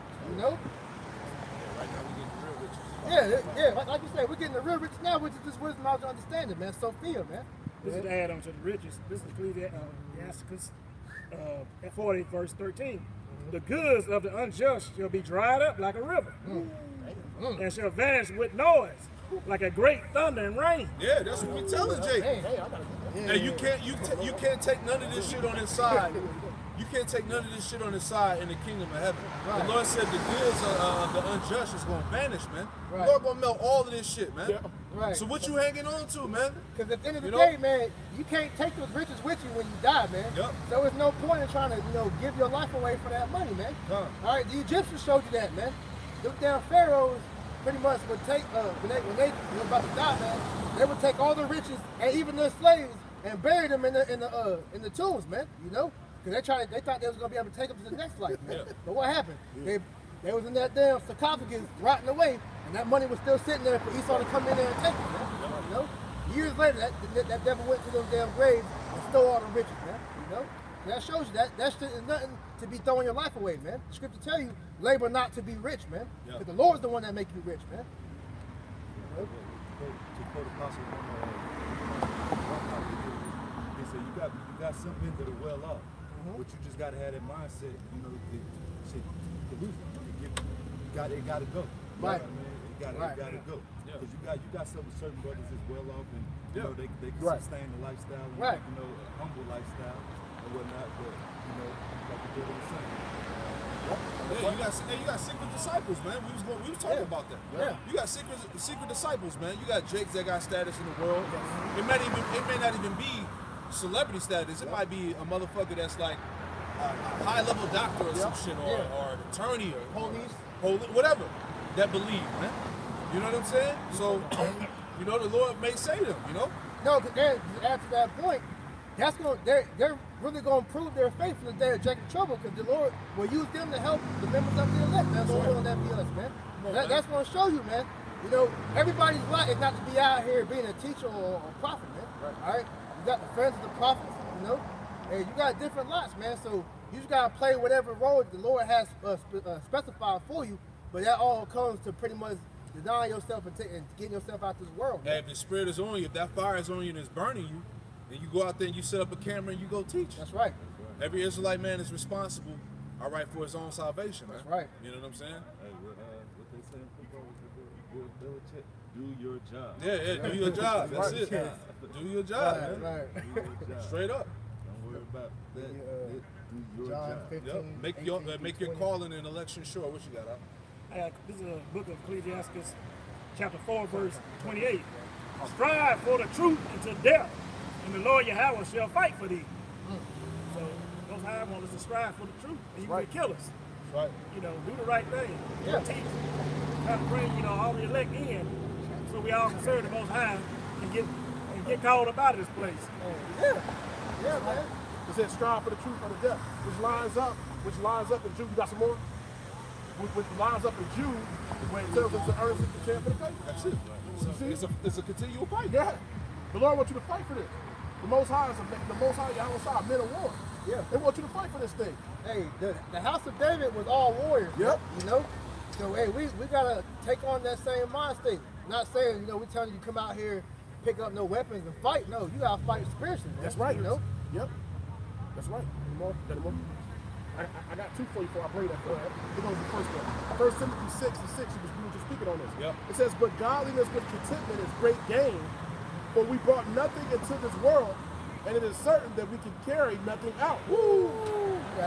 And having food and raiment, let us therewith be content. We're supposed to be content with having the things that we need. Food, clothes, and shelter. You know what I'm saying? The Lord said, having food and raiment, let us there be with content. Yeah. Meaning humble yourself. Yeah. Ain't the Lord provide for you? He say he provide for the birds of the air. How much greater are we than they? And they don't reap also. Do we not say in the Lord's Prayer, give me my daily bread? Yep, give me this day my daily bread. You know, because it's all about sustaining yourself, man. Not having all this excess now a little bit more. It says, but they that will be rich fall into temptation and a snare, because you got some of our people who might not be literally filthy rich, having, you know, billions of dollars, but they rich with the ways of the world. Meaning a lot of them feel comfortable because they got some of the comfort creature items, and some of them feel like they're comfortable. They're rich with the ways of the world. Now you got those that are literally rich, and then you got some of our people who really are poor, but they feel like they're rich because they're in the ways of the world. Right. It says, but they that will be rich fall into a temptation and a snare, and into many foolish and hurtful lusts, which drown men in destruction and perdition. For the love of money is the root of all evil. Right. And money itself is not wicked, man. It's actually it's a defense, man. But it says the love of money, because the love of money is what makes our people do wickedness, man. It makes them sell out. It makes them, you know, do shit such as, you know, rob and steal and kill niggas, man. You know? Because they lust to be rich, man. That's why I said earlier, the scripture tell you, labor not to be rich, man. You know?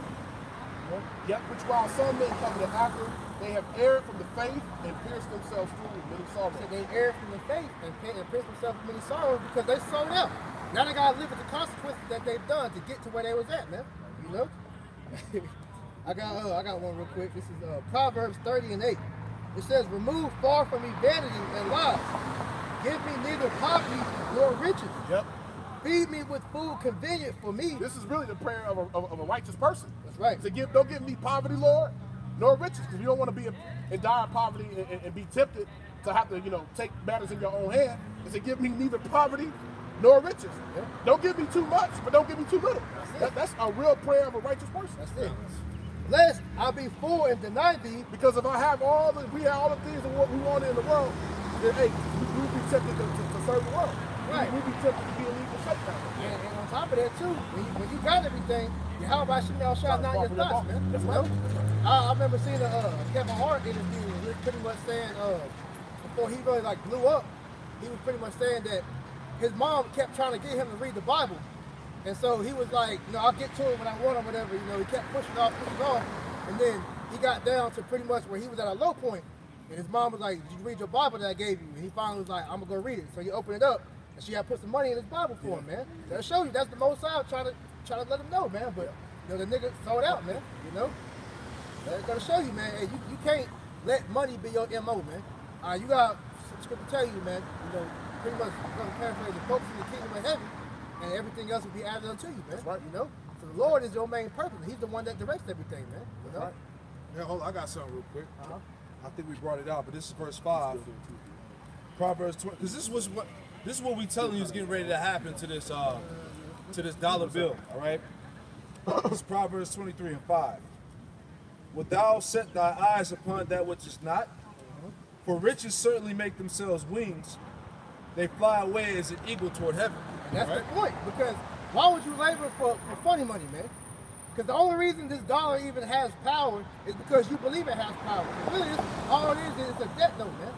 You know, monopoly money. Yeah. So when all hell breaks loose and Esau crashes the dollar, all that wad of cash you got, all those big stacks you got playing with, making the money phone with, all that shit's gonna be nothing but toilet paper in that thing, man. Yeah. So the real riches you should be laboring for is this word, man. You know, because once Esau crashes this shit, money it's gonna be digital currency, man. And the only way you're gonna be able to get that digital currency if you put that MOTB inside you, man. You gotta sell out. You gotta sell out to the beast. I can tell you in was it Revelation 13:8, man. Yep. You know that it says that many. Matter of fact, somebody get it real quick. You know, because these scriptures keep coming out because this is the time we in, man. Revelations 13:8. And all that dwell upon the earth shall worship him. All that dwell upon the earth shall worship him. They're going to worship the image of the beast. They're going to be a part of his system. Whose names are not written in the book of life. That's right. Of the Lamb slain from the foundation of the world. All right, so these ones that worship the image of the beast, it says they weren't found in they weren't written in the book of life. So that's dealing with 2/3 of these heathen, man. They're gonna gladly be a part of the system, you know, because they don't know the Lord. Just like as we were just going into in this brief stint, These niggas that have this money, that trust in their money, and they can't go without it, man. Right. They're gonna be the main ones that's gonna go. They're gonna sell out and they're gonna take that damn MOTB, man. Right. Right. You know. And that's why you're gonna be loved ultimately in this world, because you didn't pretty much bow to me, man. You know. For all those that don't wanna pretty much bow to you, man, that refuse to worship the image of the beast, all right, you're gonna be hated because we're doing this for a righteous cause, man. All right. We know that Esau was the devil and he's trying to destroy us, man. So with that being known, we're gonna be hated for that point because we don't want to be joined with the system, man. You know. Get that Matthew. All right. Matthew, John 15 and 18.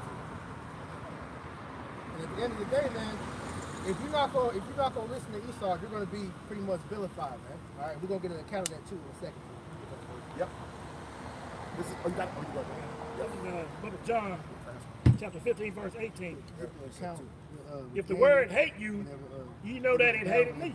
If the world hated you, you know that it hated me. Before it hated you. If you were of the world would love its own. right, you are of the world, and you will pretty much be accepted. But because you are not of this world, you know, because the Lord called you out of this place, all right, you are hated. And it's because the spirit that you're representing, which is Yahweh Shem Yahushua, man. Go ahead.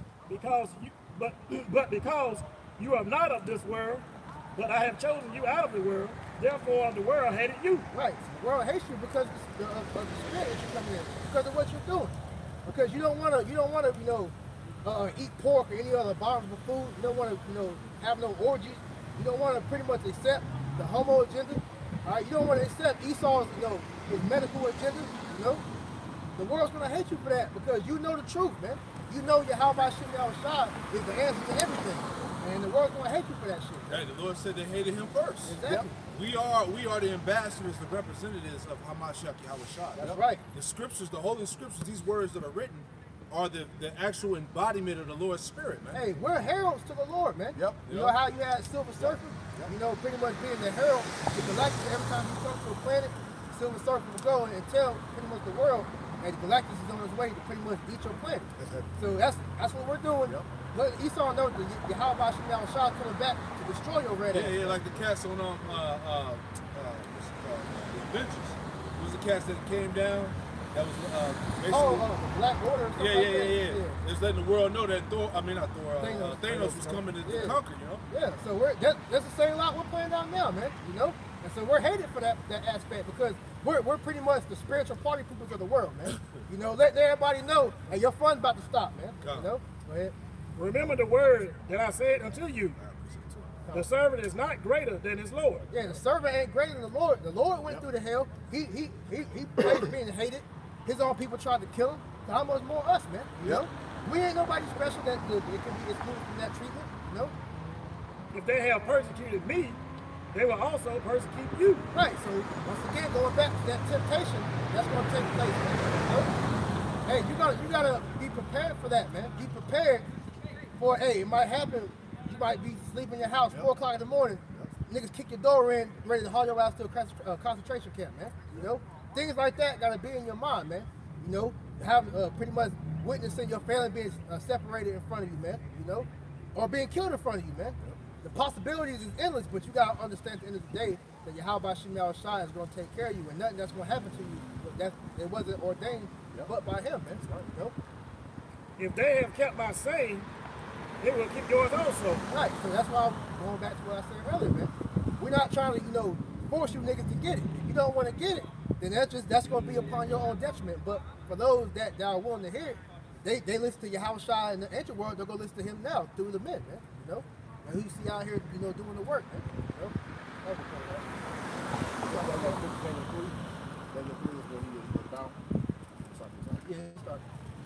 This is the book of Daniel 3:1, and it reads, I believe it's Daniel 3. It says, and Nebuchadnezzar the king made an image of gold whose height was three score cubits. Verse 10. 10. All right. Daniel 3 and verse 10, and it reads, it says, now, O king, has made a decree that every man that should hear the sound of the cornet, the flute, the harp, the sackbut, the psaltery, and the dulcimer, and all kinds of music shall fall down and worship the golden image. Now this is going in the time of the Babylonians, man. You know, because what pretty much is going on is King Nebuchadnezzar set up an idol, and so every time you would hear that trumpet, he would want everybody to stop what they're doing and bow the knee and worship that image, man, worship that idol. Go ahead. Verse 11, Daniel 3 and 11, and whoso falleth not down and worshipeth, that he should be cast into the midst of a burning fiery furnace. Verse 12, there are certain Jews whom thou hast set over the affairs of the province of Babylon, Shadrach, Meshach, and Abednego. These men, O king, have not regarded thee. They serve not thy gods, nor worship the golden image which thou hast set up. And just to land back off the previous precept that was brought out, Shadrach, Meshach, and Abednego were put in opposition by King Nebuchadnezzar due to what Daniel had did for him when he interpreted the dream for him, man. You know, so they was up in an opposition over most Israelites during that captivity. But when they saw that they wouldn't bow to that image when that trumpet was blown, all right, people saw that and they were going to King Nebuchadnezzar. I think in the book of Daniel, the beginning chapter, show you they were believers too. Like to come back to our names, they had actual names. Yeah, See, that they actually adhered to. Those names they was given by, like how we giving these names. Right. They had Hebrew names. Yeah, see?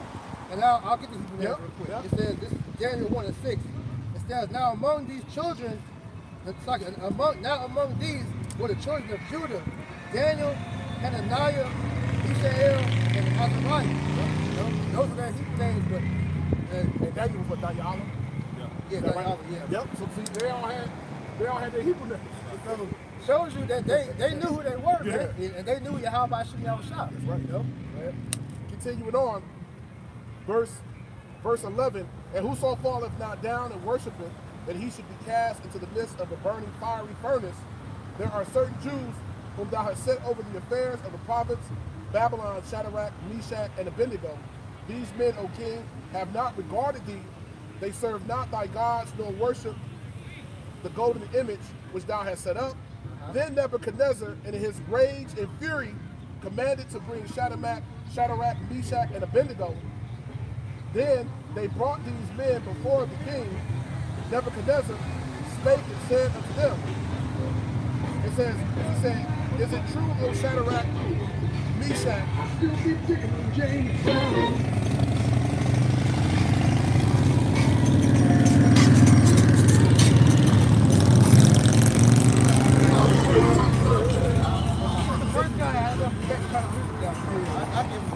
Daniel 3 and 14, Nebuchadnezzar spake and said unto them, is it true, O Shadrach, Meshach, and Abednego? It says, do not ye serve my gods, nor worship the golden image which I have set up? Now if ye be ready, that at what time ye hear the sound of the cornet, the flute, the harp, the sackbut, the psaltery, and the dulcimer, and all kinds of music, ye fall down and worship the image which I have made. It says, well, but if ye worship not, ye shall be cast into the hour, cast into the same hour, into the midst of a burning and fiery furnace. And who is that God that shall deliver you out of my hand? This is the same stare that we're coming in now, man. Just how Shadrach, Meshach, and Abednego didn't bow the knee to that image.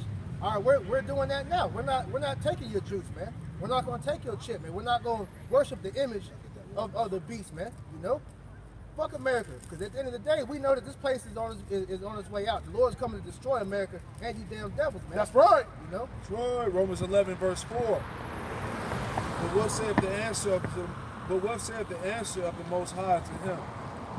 I have reserved to myself 7,000 men who have not bowed the knee to the image of Baal. Right. So the Lord reserved 7,000 men, which we know 7 just means completion, but he reserved a complete number of men.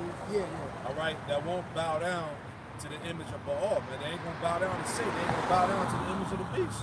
that's right. All right, so the Lord has men on the earth, sisters included, all right, that are going to maintain their integrity and not sell out to the system. That's right. You know? So that's pretty much why he has this whole thing set up to destroy the Israelites, man. Because he knows that he's going to have resistance, man. Yeah. You know? So just how he, pretty much made that the declaration to Shadrach, Meshach, and Abednego, who is your God that's going to deliver you out of this furnace, man? Right. Who is your God that's going to deliver you out of the hands of us, man? Which we're telling them, Yahweh Shem Yahushua is going to do it, man. Right. Now, as we read earlier, Revelation 12, verse 17, right? Where it says, when the dragon was wroth, That's a good one, man. the dragon was wroth with the woman. All right, when you go into that word wroth, it means to become very angry and irritated. And that's what's happening right now with these devils. They're becoming wroth with Jake and irritated because Jake ain't bowing down. Jake ain't submitting to the system. They're not going along with these devils' plans, man. So that's why he's ready to make war, all right, with the Lord's woman, all right? So that's why we are definitely in a time of Jacob's trouble, man. That's right. Because we're in the midst of great rebellion, all right, dealing with these Edomites that are against the system, and also some of these Jakes included. Because you do have a good majority of our people that have submitted, but you also have some that didn't, man. That know what's up. That's right. Showing you the word, the Lord's word, faithful and true. That's right. Because if that wasn't so, then you wouldn't have it. You wouldn't have nobody that would be standing against the world. Everybody would just go with what Esau would say, and then the world would just continue on like it is. But no, Isaiah 1 and 9, the Lord said that he left a remnant, or we would be like Sodom and Gomorrah. That's right. That's showing you that the words of the Lord are faithful and true. You see? I got that one for you. This is Matthew 10 and 18, and it reads, and this is red letter, and ye shall be brought before governors and kings for my sake, for a testimony against them and the Gentiles. But when they deliver you up, take no thought how or what ye shall speak, for it shall be given you in that same hour what ye shall speak. For it is not ye that speak, but the Spirit of your Father which speaketh in you. Right. So we're gonna be brought up, to these elites, some governors or whatever, and brother gonna be put in concentration camps, all for your beliefs, man, all for your stance against what he's trying to do, man. But you gotta hold fast your faith and integrity to know that the Lord's gonna bring it, because this devil, once again, I'm saying, his whole being is trying to get you to forsake and to curse your Yahweh Shem Yahushua, and to pretty much declare to the Lord that you fear and worship Esau, man. So at the end of the day, don't worry about what's going to happen if that is to be your fate, because the Lord's going to put what's in your mouth, man. That's showing you how the Lord's going to take care of his men. Okay? Going into the Lord saying, don't worry about what you should speak. That shows you that the Holy Spirit is what's going to be speaking in the believers in that day. That's the Holy Spirit that's going to be in the believers. Lord willing, we all of that number. That's right. That's going to speak for us, no matter what our lot is. Whether you're building on the earth or whatever the case may be. Whatever lot the Most High have us in, the Spirit's going to be what's going to be dwelling with the believers. You see? Because Yahweh said he's going to leave the Spirit, with us, that's going to be our comforter until the end of the world. So the Spirit is going to be with us, the Holy Spirit, which we possess now. You see? We ain't going to be waiting to get it. We got it now. And that gives us the full faith in Yahweh. That's right. Because like I said, man, he gonna push you to your breaking point. But at the end of the day, you gotta hold fast, man, because you can't allow nothing. The scripture tell you, let no man take your crown. You can't allow nothing to deter you from making it, Lord, whether you be of the elect, man. Because fear is one of the main tactics that Esau uses to sway people to do something, man. But if you got fear in the Lord, you understand all things go through the Lord. He's the one that creates this. So whatever happens to you, the Lord wanted to happen. If you're going through it, he said what? He's not going to put something above on you that you can't bear, man. He's always going to provide a way for you to escape, man. And the Lord, and it's a beautiful point you made, because this is the essence of the belief in the scriptures. Yep. You read Romans 9 chapter, the Lord said no one who has resisted his will. Meaning, who can offset what the Lord has done anyway? Right. Who can actually try to outdo the Most High or say, nah, that ain't what the Lord want, I'm going to do it my way. Right. Who can really do that? And that's why you gotta have to understand it. And then have the faith to say, this is what the Lord's will is. That's right. This is the book of Sirach, chapter 2, verse 10. Look at the generations of old and see. Did ever any trust in the Lord was confounded? Or did any abide in his spirit and was forsaken? Did anybody that ever put their trust in Yahweh Shem Yahushua, did he ever leave him out to dry, man? And we just gave the example with if you finish reading that Daniels, which you can read on your own. Hey, when he threw Shadrach and Meshach and Abednego in that furnace, man, what happened? He saw that there was an angel in there, which was Yahweh protecting them, man. You know, he did the same thing with Daniel and the lions did. He even had Hosea bringing them food, bringing them food. You know, and different examples, man. You know, Elijah was fed by a raven, and on down the line, man. These type of things you gotta remember in your spirit, to where that fear is not gonna overtake you and do something stupid. Yeah, man. Peter was locked up and freed out of prison. By an angel, man. You know? Go ahead. Or whom did he ever despise that called upon him? And the answer is nobody. Because the Lord is faithful to his believers, man. You know? He's always gonna come through. If you're fighting for the Lord, he's gonna fight for you, man. That's right. He doesn't ask for much, man, just to believe and worship him, man. You know? Our people trying to make, you know, serving the Lord all complicated. And the Lord, all he asks for is obedience, man. Fear and obedience. There's two things, man. You do that shit to Esau, all right? You niggas fear your manager, shit. You do something wrong, you scared you're getting fired, man. You scared you didn't get that check. So how much more y'all about shit out of shop, man? For the Lord is full of compassion and mercy, long suffering and very pitiful, and forgiveth sins, and saveth in the time of affliction. And he's very, you know, long suffering, man. I mean, there's nothing that you pretty much can say the Lord not gonna forgive you for unless you blaspheme his name, man. You know, so you gotta get out that mentality of, you know, trying to say that you know defeated because you're a sinner. We're all sinners, man. The Lord ain't hearing my prayers. I'm not a man of the Lord. Look, if he gave you his name, if he has you out here doing the work, if you in the spirit, you good, man. Keep doing what you're doing, man. That's the Lord showing you he's dwelling with you, man. You know, but them are demons on you, you know, pretty much trying to get you to fall out the faith, man. Because Satan's always working, man. Like 2 Corinthians 16 tells us, hey, don't let our sins weigh us down. That's right. Meaning, none of the hardship, none of even the thoughts you might think or feeling that way. We've known brothers that you know was amongst us that was letting that manifest. Say, I don't know if I'm a man of the Lord and all that. But if you don't know that, then you might as well quit. Well, eventually the Lord took the spirit from you. Took the spirit from him. He's tired of hearing shit like that. He don't.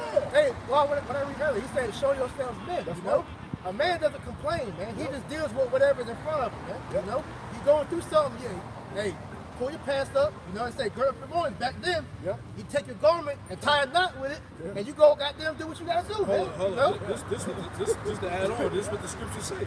Just to add on to that point. This is what the Lord said. This is Sirach, going back to Sirach chapter 2. Let me get that real quick. Sirach 2 and verse. Let me see Sirach here. It says, yeah, there we go. Sirach 2, 5 and 6. For gold is tried in the fire, and acceptable men in the furnace of adversity. Verse 6, the point. Believe in him, and he will help thee. Order thy way aright, and trust in him. Meaning, get your mind right, man. And trust in the Lord, man. Submit yourself 100% to Yahweh Shah, and he will make your way right, man. You know? Like I said, he does not ask for much, man. You know? But now in the time where Esau has all his uncertainties going about, we'll give you the answer how to sustain yourself in that day. You know? Just come back to the Lord. Because he's not gonna forsake you. Even though it's looking like it's about to be bad as hell for you out here, the Lord's gonna take care of you if you believe on him, man. That's right. You know? And the scripture say you're not given the spirit of fear, but the power, love, and sound mind. Hey, you gotta believe that. You ain't got no other choice. I'm telling you, man. Hey, this devil he's gonna try to break your faith. You know? He's gonna break you down to that last little point. You're either gonna be like, man, I'm gonna dig deeper, or you're gonna be like, fuck it, man. Yeah, you know? That's how we know the Lord is real, man, because look at all the odds that are stacked against us. Man can't physically defeat this devil. Man can't physically get himself out of these situations. So we know that the Lord is real. We know that the Lord is going to have to manifest himself within divine dimension, or send the angels down, or raise his men with power, or whatever the case is. Some miraculous event is going to have to happen. That's right. You know, because there ain't no other options to get out of this thing. So we know the Lord is real, man. That's why he's showing us the signs. Hey, the chariots, etc. All these things. The prophecies coming to pass. I had somebody ask me that years ago. Well, how do you know that what you believe is true and will be right? And I said, to be honest, prophecy. There's many reasons, but you can't fight. You can't dispute prophecy. How could this be known? The way that it's been known, how could it be prophesied that all these things are going to happen and they happen? Prophecy, you can't beat prophecy. What other explanation? Undefeated. What other explanation can you give that gives answers to everything that's going on, man? And like I said, the Lord he give you little signs, man. Yep. You know, you seeing 144 everywhere. Yep. You might see, 44 or Yep. 777 or whatever. Yep. You know, different things. Yep. So he gives you little faith boosts here and there. You know, that's the incident that happened last night. Yeah. Things like that. You know, so you gotta pay attention to stuff like that Right. because once again, how it means he exists. He's everywhere. He's always something with you. You just gotta be able to see the signs, man. You gotta hear the Lord when He's talking to you. I gotta get this to you, bro. I know you wait for that precept for a Go while. ahead. I gotta get this. I gotta get this to you. I have to. This is what you just said. It is spiritual. Hey, here it is. Job 33, what you just said, please. Job 33 and 12. Behold, in this thou art not just. I will answer thee that the Most High is greater than men, right? It says, why doest thou strive against him? For he giveth not account of any of his matters. For the Most High speaketh once, yea twice, yet man perceive it not. So it said the Most High speak once, yet twice, yet man perceive it not. Because man, a natural man is not going to speak.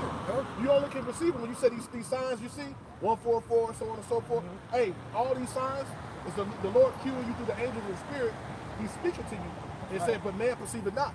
And we know those natural men can't receive the things of the spirit, the scripture says. That's right. Yep. So you got to be able to understand. It tells you in 1 Corinthians, the Lord, he gave us the mind of a Mashiach, man. So we've been able to discern between, spiritual things, man. All right? We need to get that now. Like I said, man, you got to understand that Esau, he's going to try to break it, man. So we're going to go into that, man. This is wisdom, Psalm chapter 2, verse 17. Let us see if the words be true, and let us prove what shall happen in the end of him.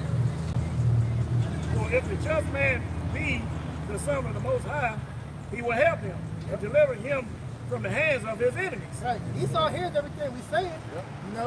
How we declare that how much God going to take care of us. He sitting back like, all right, I hear what you're saying, so look, I'm going to prove it. We're going to see if everything you're saying be true, man. Let us examine him with despitefulness and torture, that we may know his meekness and prove his patience. Right. So he gonna put you to the test, man. And you got all these different medieval torture devices that he pretty much bringing back out, man. You got the guillotine, the pretty much the face of death in front of you. The threat of whether it be the death of your family or the separation of your family, the pretty much losing the ability to pretty much provide for your family. All these different possibilities that he's gonna use to pretty much try to break your spirit, man. Let us condemn him with a shameful death. Right, because you're gonna be talking. You really about to jeopardize your family's estate just because you don't want to bow down to what he's trying to do, man. You're gonna be vilified by people around you, maybe your family or whoever, man.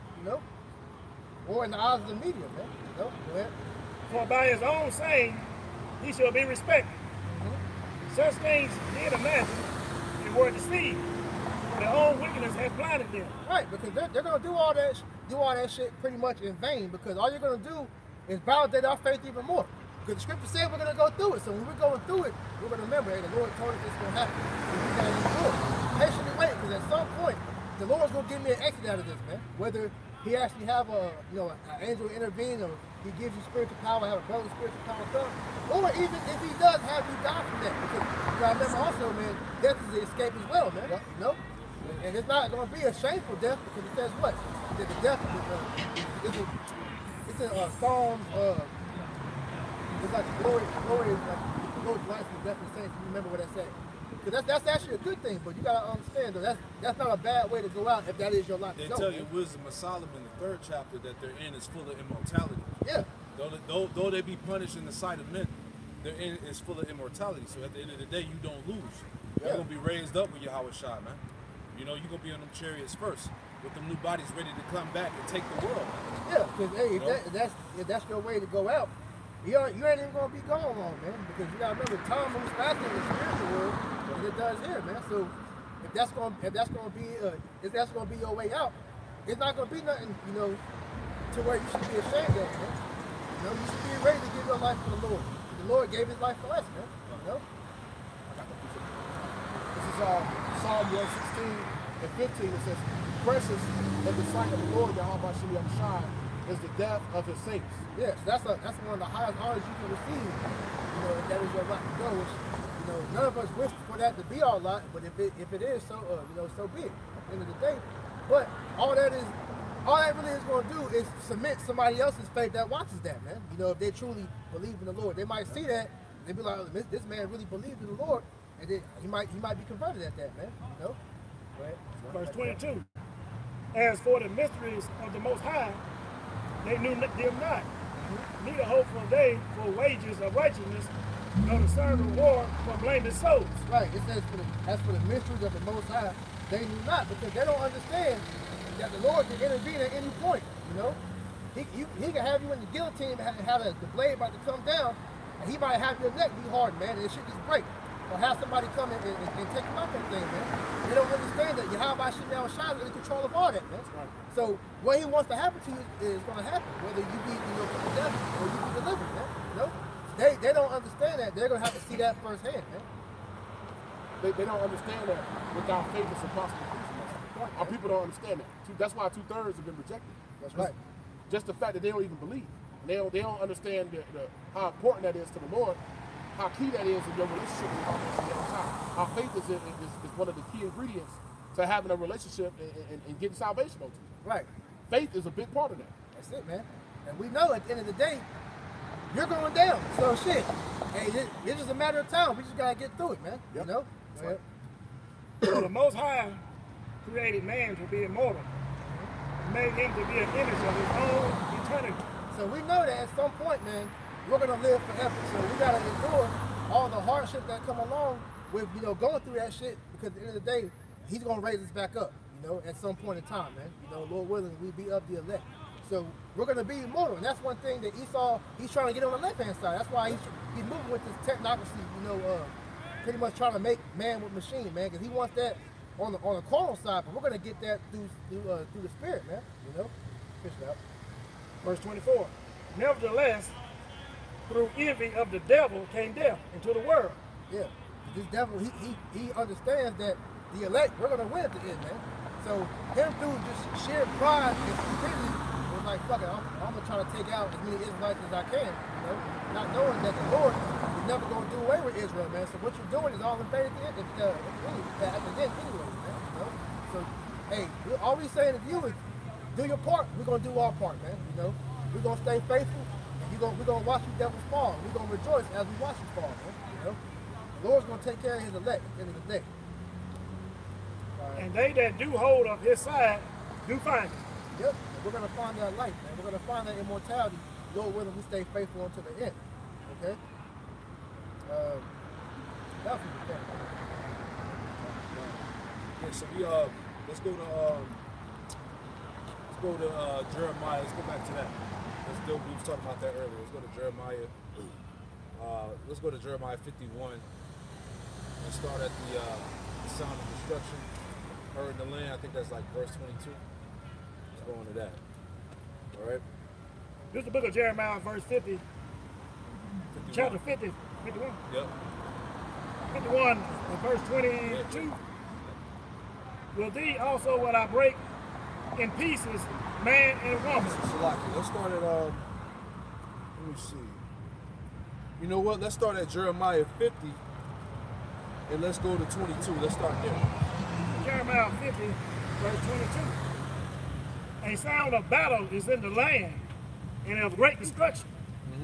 How's the hammer of the whole earth cut asunder and broken? Yeah. So the scriptures say, how is the hammer of the whole earth cut asunder and broken, man? And we know this is dealing with the daughter of Babylon, which is America, which represents the hammer of the planet Earth that oppressed the nations, that have gotten unjust goods, stolen resources, enslaved the people, all right, defiled the world with the philosophies, you know, has the whole world in drunkenness. This is that place, all right? This also is part of that, a part of America being that hammer. The scriptures also say it refers to it as a destroying mountain, all right? Go ahead, Al. Has Babylon become a desolation among the nations? Uh-huh. I have laid a snare for thee, and if thou art thou also taken. That's right. O Babylon, and thou wasn't not a snare, thou art found among the nations. And thou hast slain Read that again. Read that again. Verse 24. I have laid a snare for thee, and thou art also taken. O Babylon, and thou wast not aware. Right, and part of the snare is what? the missiles, all right? The nations aligning themselves to destroy this place, all right? That's all part of that snare that's been set up. Go ahead. Thou art found and also called, because thou art has striving against the Lord. All right, this place is exposed. Thou art found, thou art caught. All right, you're not this innocent nation that you proclaim to be. The land of liberty, the land of freedom, the land about of righteousness, all those fucking terms that you put out there, man. This is a hypocritical nation, man. Right. All right, this is a land of wickedness, man. And this is what the nations see. Even the people that are in this place see that, man. And that's why there's so much turmoil and uproar going on right now, man. Because people see that these people know that they're being lied to, oppressed. All right, you don't have a voice, you don't have an opinion no more. You can't say shit. All right, so literally the nations are fed up. All right, it tells you in Revelation what 11 or 20, I forgot which one. It talks about how the nations were angry, you know, and that's literally what's going on in America as well. Let's read on. Verse 25. The Lord Yahweh had opened his armory and had brought forth the weapons of his indignation. Yeah, the Lord has opened his armory and brought forth the weapons of his indignation, man, which are the missiles.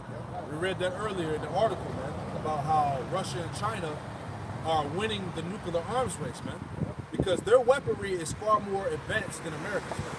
All right, their weaponry can penetrate the defense shields of Babylon, man. So ultimately, what I'm saying is that when this World War III officially pops off, there's no stopping of the missiles, man. All right, we're in the time of an invasion, man. We were talking about that amongst the elder brothers, man. This video is going around circulating where you can see that there's surrounding enemy ships all around America. Yeah. You know, all the coastlines. All the coastlines, man. They're literally waiting for the green light for this place to be straight. All right, so let's read on. You have something up? Yeah, I was gonna say something real quick, brother. The precept. Come on. And with Russia and China winning this nuclear arms race, Yep. they have more nuclear weapons. Yes. You Yes. see what I'm saying? So they got more of them things to drop than what Babylon got. Thank you. And that's great fear. Yep. And it's better. Yep. Yep. If you can shoot one, I can shoot two. There you go. So that's a whole different. You see what I'm saying? Yep. So who wins? Who really wins? That's right. There's no more of that fear. You got it, bro. Yeah. This is the book of Isaiah, chapter 54, verse 16. Behold, I have created the smith that bloweth the coals in the fire, and that bringeth forth an instrument for his works. And I have created the waster to destroy. Yep. So that's the Lord. That's the spirit of Yahweh Hashem Yahushai giving Esau, you know, Teman, the wise men of Esau, all right, the modern day Chaldeans, or whatever you want to call it, right? Yep. Giving them the knowledge to create this nuclear technology, to cut the atom, to split the atom, to create this nuclear energy that they're using in these missiles, man. But this is all set up for them to create the weapons of the Lord's indignation, because they're going to be used, right? So let's go back to that. Huh? For this is the work of the Lord Yahweh, power of hosts in the land of the Chaldeans. Yeah. See, this is the work in the land of Chaldeans, which that applies to America. Go ahead. Come against her from the uttermost border, open her storehouses, cast her up as heaps, and destroy her utterly. Let nothing of her be left. Yep. It says, let nothing of her be left. All right? There's not going to be any memorials. This is where the Statue of Liberty was at. This is where Washington, D.C. was. Yeah, this is the Empire State Building was here. It ain't going to be none of that, man. He said, let nothing be left. All right? As you read Isaiah 13 and other scriptures dealing with the post-destruction of Babylon, this place is going to be a desert. Yep. All right? Isaiah 24 said that this land's gonna be empty. Well, it says that throughout all the scriptures. Yes. It's gonna be desolate. The land gonna be empty. God. The brother reading about how the wasters are gonna come. It's gonna be completely destroyed. That's right. You see? So everything we see now, why we don't put our faith and hope in this place, it's not because, once again, it's not blind optimism. We just coming out here doing this. Right. This is what we on guess. Saturday. It's because prophecy and the Spirit of the Lord is working. You know, with the day of the Lord starting with the elders and apostles of great wisdom. That's just what it is. And all those that believe in the same doctrine. Yeah. You know, that same doctrine that was taught going way back. And on top of that, you know, all these things so forth, we put our faith into this, because the Lord said this is going to be completely destroyed.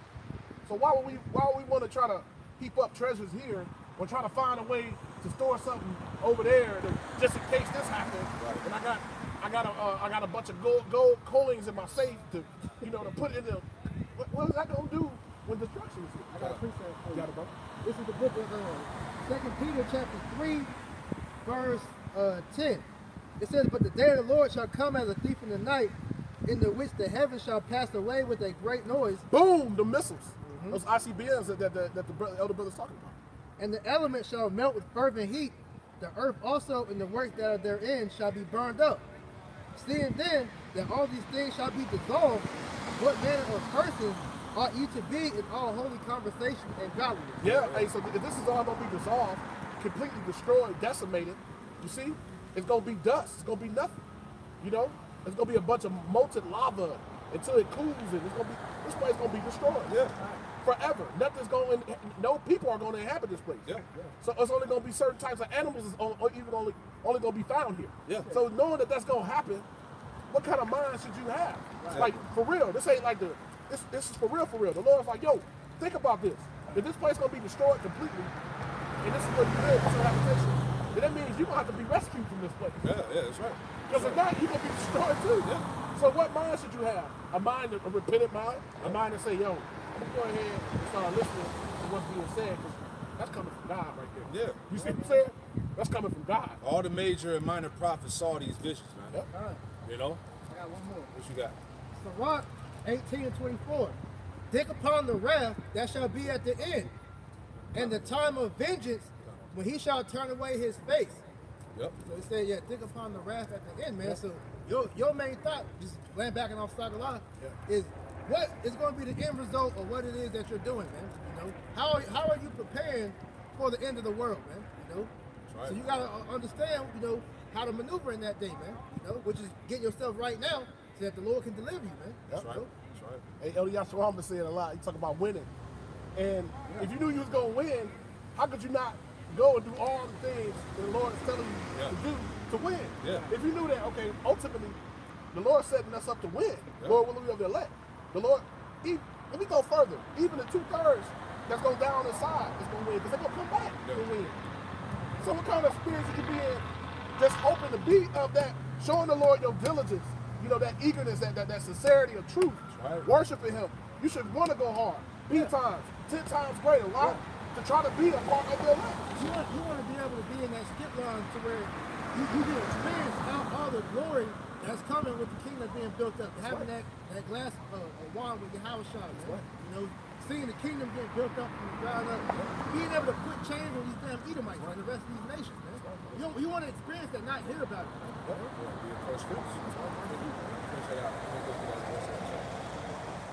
Verse 27.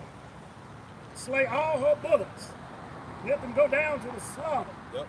Woe to them, for that day is come, the time of their visitation. Yeah, this is the time. This is the time, man. All right? That might be a lesson. You know, the time is now, man. Go ahead. The voice of them that flee and escape out of the land of Babylon, to declare in Zion the vengeance of the Lord Yahweh our power, the vengeance of His temple. Read that one more time, right? The voice of them that flee and escape out of the land of Babylon, to declare in Zion the vengeance of the Lord Yahweh our power, the vengeance of His temple. Right, and this is what the prophets are declaring to the people, man. All right, that this is the vengeance, this destruction that the Lord is going to bring. This is the vengeance of the Lord's people, man. The Lord is going to avenge the Israelites, man. All right, dealing with the elect. All right, this is why we're seeing all hell break loose across the planet. Which the ultimate hell is going to be the destruction of Babylon, man. All right, keep reading up. Verse 29. Call together the archers against Babylon, and ye that bend the bow. Camp against it round about. Camp against it round about. As we were just talking about. You got literal enemy ships surrounding America, man. And they said on some of those, what do you call those things? They got the boxes on the cargo, but what's the name of those boxes that's on it? Containers, the freights and all of that. It's a name for them, right? Yeah, the red boxes or whatever. But there was a video that came out that China has developed some shit where they got like missile rocket launchers that look like them things. And it's not a coincidence that they're all surrounded around Babylon, just chilling in the middle of the ocean. All right? So those, going back to what we just read, those are those archers that got the missiles on them, man. You know, go ahead. Let none therefore escape. Recompense her accordingly to her works, accordingly to all that she have done, do unto her. For she have been proud against the Lord Yahweh, against the Holy One of Israel. Right, so it says she had been proud, talking about America, Babylon. This place has been most proud against Yahweh Shem Yahushua, and that's why the Lord has pretty much through the Spirit of the Lord, he has this place surrounded, man. Which the people have no idea of this, man. Yeah. That's why when the Lord said, when the scripture said that the day of the Lord shall come as a thief in the night, it's going to come just like that. Because people have no idea that all it's going to take is a push of a button. Yeah. All it's going to take is one rocket to get launched, or whatever the case is. That's all. Yeah, once you see that one, everybody else will start pushing. Come on, man. You see that all the time in these different movies and shows, man. They need one, man. It's a term in the world called going for broke. When that first one goes, it's going to be like, fuck it. Yeah. I got to shoot my shit too. Yeah. Or I'm going to get destroyed. Because everybody is allied with somebody. Yeah. So if they hit that, if they hit your, when this country get hit, then that country going to say, I got to defend them because they defend them. It's over. Right. Another country, I got a quick precept. Yep. I got one for you. Revelation 18:6.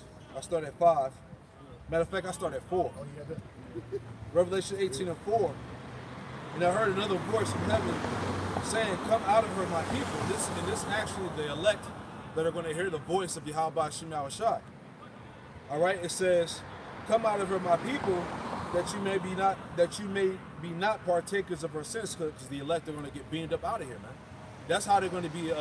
That's how they're going to escape Babylon, right? By the chariots. Come out of her, my people, that you be not partakers of her sins, and that you receive not of her plagues. Verse 5, for her sins have reached unto heaven, and Yahweh Shem Yahushua have remembered her iniquities, man. All right? Verse 6, my point.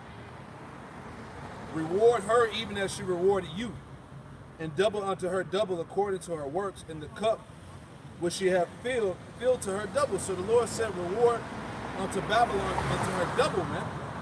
So this place is going to receive double recompense, man. Really, that's overkill, man. Yeah. All right? When the Lord is going to literally evaporate this damn land, man. That's right. You know? What you had, I got something for you. Isaiah 47, down a little bit. Stop there. Isaiah 47 and 9, it says, but these two things shall come to thee in a moment, in one day. In one day, man. That's all it's going to take. 1 day, 1 hour. Go ahead. The loss of children and widowhood. They shall come upon thee in their perfection for the multitude of thy sorcery. Man, see, hey, this destruction that the Lord going to bring, it's going to be a perfect destruction. You know, it ain't going to be half-assed. It's going to be perfect. All right? Go ahead. And for the great abundance of thine enchantments. Uh-huh. For thou hast trusted in thy wickedness. Thou hast said, none seeth me. Thy wisdom and thy knowledge, it hath perverted thee. And thou hast said in thy heart, I am, and none else beside me. Hey, there's a video that somebody put out. I don't know, one of the brothers shared it. It's called Everything is Fake. Heavy video, man. How pretty much Esau set up this system, this government, and everything is a goddamn psyop, man. Everything is set up by Esau, man, and it's ran by the upper echelon of the governments, man, to control the minds of the people. They have these false flags, everything set up to get people to buy into whatever particular agenda that they're trying to push out. This shit is heavy, man. But this goes back to all this devil's witchcraft, man. Go ahead. This, therefore, shall evil come upon thee, thou shalt not know from whence it riseth, and mischief shall fall upon thee, thou shalt not be able to put it off. Yeah, this destruction that the Lord going to bring, you ain't going to be able to put it off. You ain't going to restore yourself from it. Go ahead. And desolation shall come upon thee suddenly, which thou shalt not know. Yep. Stand now with thine enchantments, and with the multitude of thy sorceries, wherein thou hast labored from thy youth. If so be, thou shalt be able to profit. If so, be thou mayest prevail. Right, so the Lord is making mockery of this devil. The Lord is basically saying, take your sorcery, your multitudes of witchcraft, and see if that's going to save you from this ass whoop I'm about to bring on you.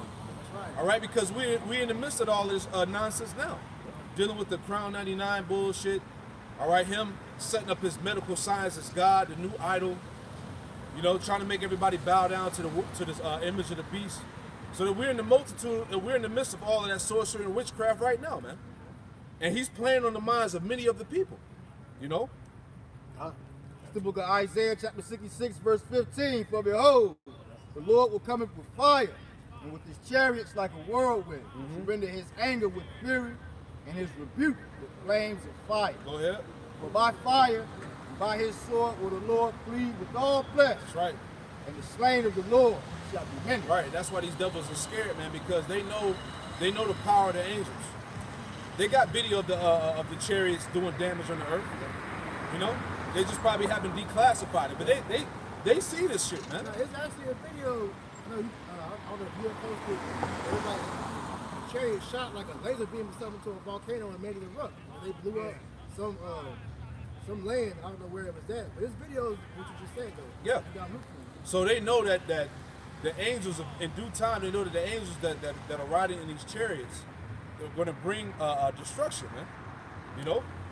Go ahead, I'll go back to where you was at. Where you was at? It was actually a video of an angel chariot shooting the missile around the sky, man. I think that's the one I saw. Yeah. I think you posted that before. I think I Yep, saw that one. yep. I saw that one. What you call? What's the word? Basically it took down the warhead from the sky. Yeah. You It was know? either Iran or somebody was shooting one. I can't remember Yep. which country it was. Yep. Isaiah 47 and verse 13. It says, "Thou art weary in the multitude of thy counsels. Yep.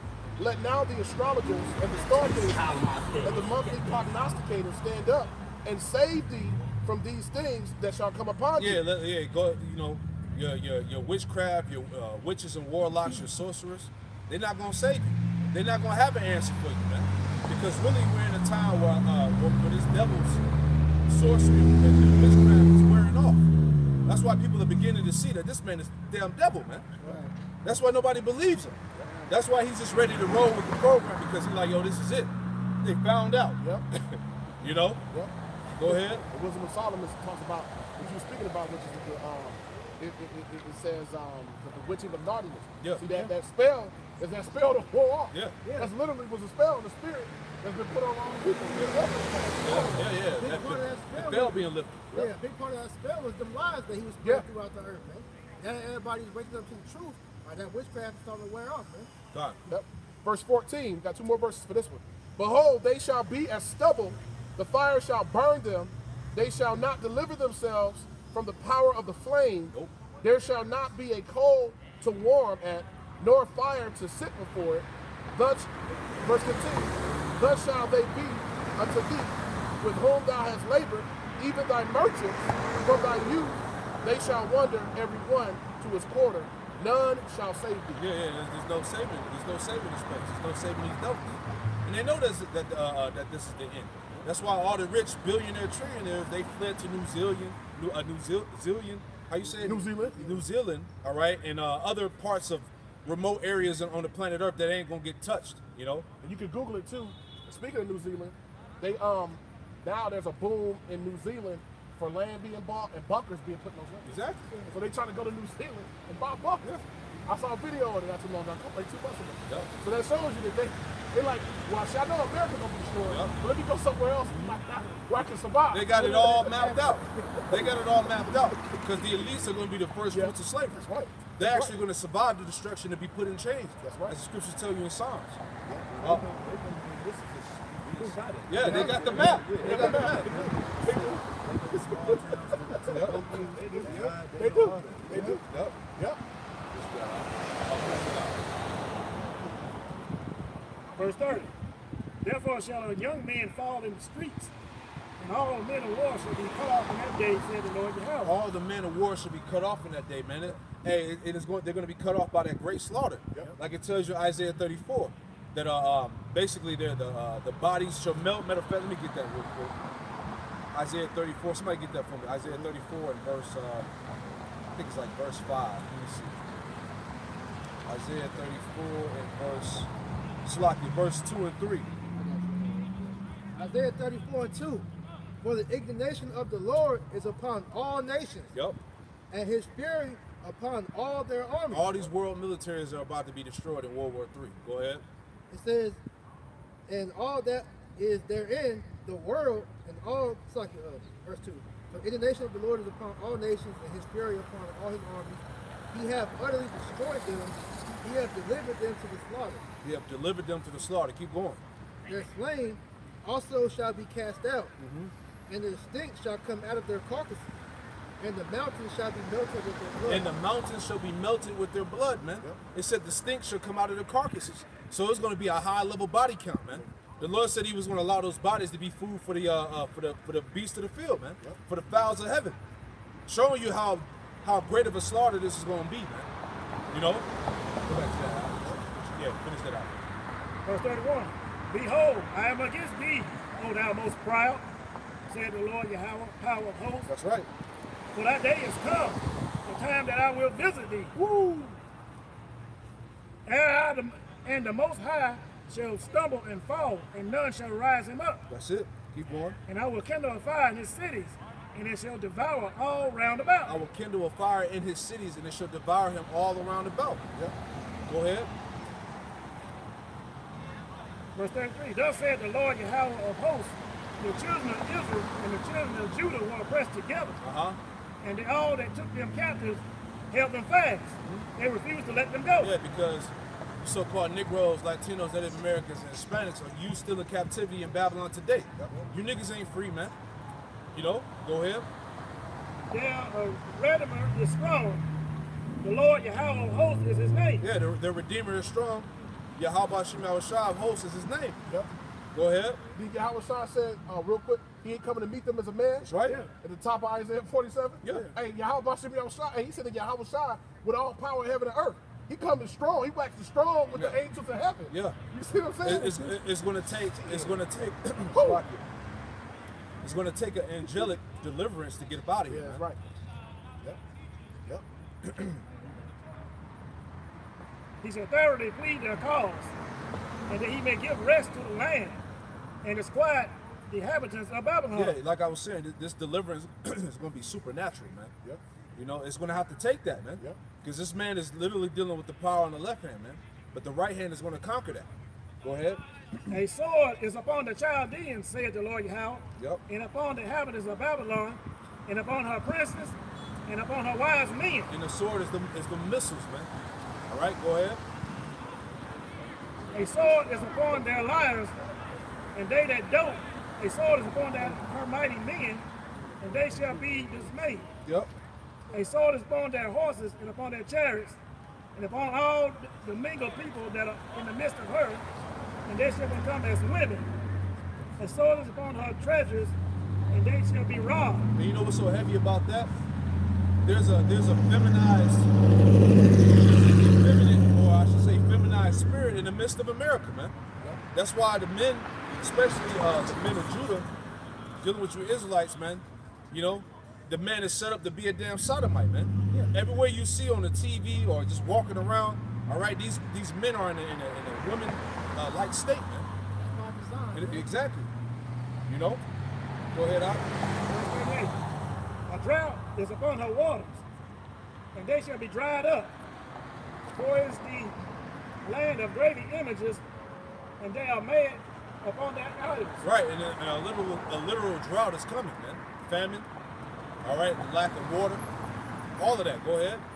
Verse 39. Therefore the wild beasts of the deserts with the wild beasts of the islands shall dwell there, and the isles shall dwell therein, and it shall be no more inhabited forever, neither it shall be dwelt in be dwelt in from generation to generation. That's post-destruction. So after the missiles hit, and the Lord burns this place to dust, it's going to be inhabited by desert-like creatures, man. Yep. Go ahead. As the Most High overthrew Sodom and Gomorrah, Woo! and their neighboring cities thereof, Yep. said the Lord Yahweh, so shall no man abide there, neither shall any son of man dwell therein. Right, so this place is going to go out like Sodom and Gomorrah did, man. All right, fire and brimstone. So how can you say that's not the missiles, man? All right? And also when the chariots come. Go ahead. Behold, a people shall come from the north, and a great nation, and many kings shall be raised up from the coast of the earth. Right. And we were speaking on that earlier too. You can go to Revelation, was it 16, about how the Lord is going to raise up the kings of the east. Yep. He's going to rile up the kings of the east to go to war with the west. All right, go ahead. They shall hold the bow and the lance. They are cruel, and will not show mercy. They ain't going to show mercy. They're going to hold that bow and the lance. They're going to shoot them missiles. Go ahead. Their voice shall roar like the sea, and they shall ride upon horses, every one put in array, Yep. like a man to battle against thee, O daughter of Babylon. O daughter of Babylon. You can read that in Joel, the 2nd chapter. That these missiles are likened unto the Lord's army, man. They're gonna come in battle formation and hit this place, man. That nuclear technology, that missile guided technology that's on the missiles. The abominable hoe man. Globe try international postman. Hey, but dick dope man. 718-202s. I said small cities and states. When that nuclear guided technology that's on those missiles, that's going to allow those warheads to hit specific targets. All right, it goes into all of that in Joel, the 2nd chapter. Keep reading that. The king of Babylon had heard the report of them, and his hands waxed feeble. Yeah. Anguish took hold of him, and pains as of a woman in travail. The king of Babylon, which represents Esau, it said his hands wax feeble, meaning this man has become weak. You know, he's weak in eyes of all the other nations now, man. Like Apostle Har said, you know, Babylon is the laughing stock of the world, the planet. All right? People see that now. Now it's time to strike. That's why you have the alignment of these nations and their ships on the coast of America. That's why you got nations like Russia and China with nuclear weapons already set up aimed at America in the islands. North Korea, you know? So they already got designated spots that they're targeted to hit, you know? Verse 44, behold, he shall come up like a lion from the swelling of Jordan, Yep. unto the habitation of the strong. Go ahead. But I will make them suddenly run away from her. And who is a chosen man that I may appoint over her? For who is like me? Or who will appoint me the time? And who is the shepherd that will stand before me? Right, right. It's the Lord that's going to make the ultimate decision, all right, when this place is wiped out. Go ahead. Therefore hear ye the counsel of the Lord Yahweh that he had taken against Babylon and his purposes, that he had purposed against the land of Chaldeans. Surely the least of the flock shall draw them out. And that's what's happening. Because we know that Babylon is synonymous with Esau, Edom, in Mount Seir, Assyria. All right? Esau is linked with all of that right now in this particular point in prophecy right now, man. But it said, read that again one more time. Surely the least of the flock shall draw them out. Surely the least of the flock shall draw them out, because America is allies with Israel, man. Yep. Israel is that least of the flock, man, them Amalekites, man. And what has happened? They're going to draw America into World War III. Yep. Because what's the main initiative with the prime minister over there in Israel? That they want to stop Iran from creating nuclear weapons. Yep. But see, Iran is allies with Russia. Yep. So when you get in the affairs of Iran, that's going to cause Russia to come into play. Because Iran supplies a lot of that uranium. Thank you. So you think that Russia don't allow any other nation to stop them from getting more and more of the nuclear missiles? Exactly. You know what I'm saying? And they know what time it is.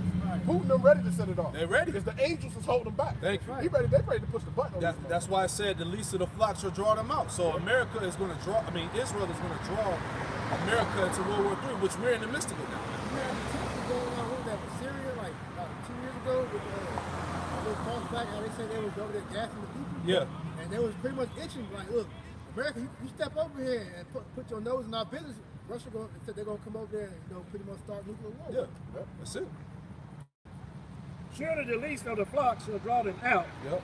Surely he shall make their habitation desolate with them. Yeah, because, hey, also, Israel is going to get destroyed too. Remember, hey, the Lord has to cleanse that land too. Because you had, you still got heathen over there. It talks about that in Luke, the 21st chapter, that until the times of the Gentiles be fulfilled, going back to the fact until the Lord removes them heathen out of the land of Israel. So that place is going to get cleansed up too.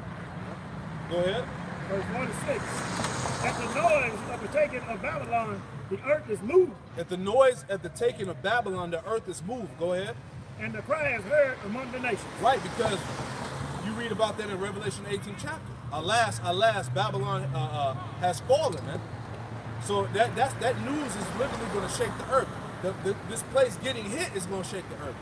Like it tells you that how the world is going to shake to and fro like a drunkard, man.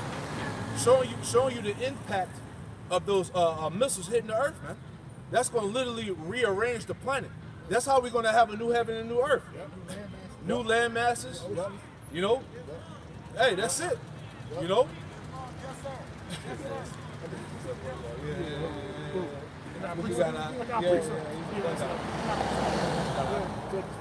Second Ezra 16 and 13.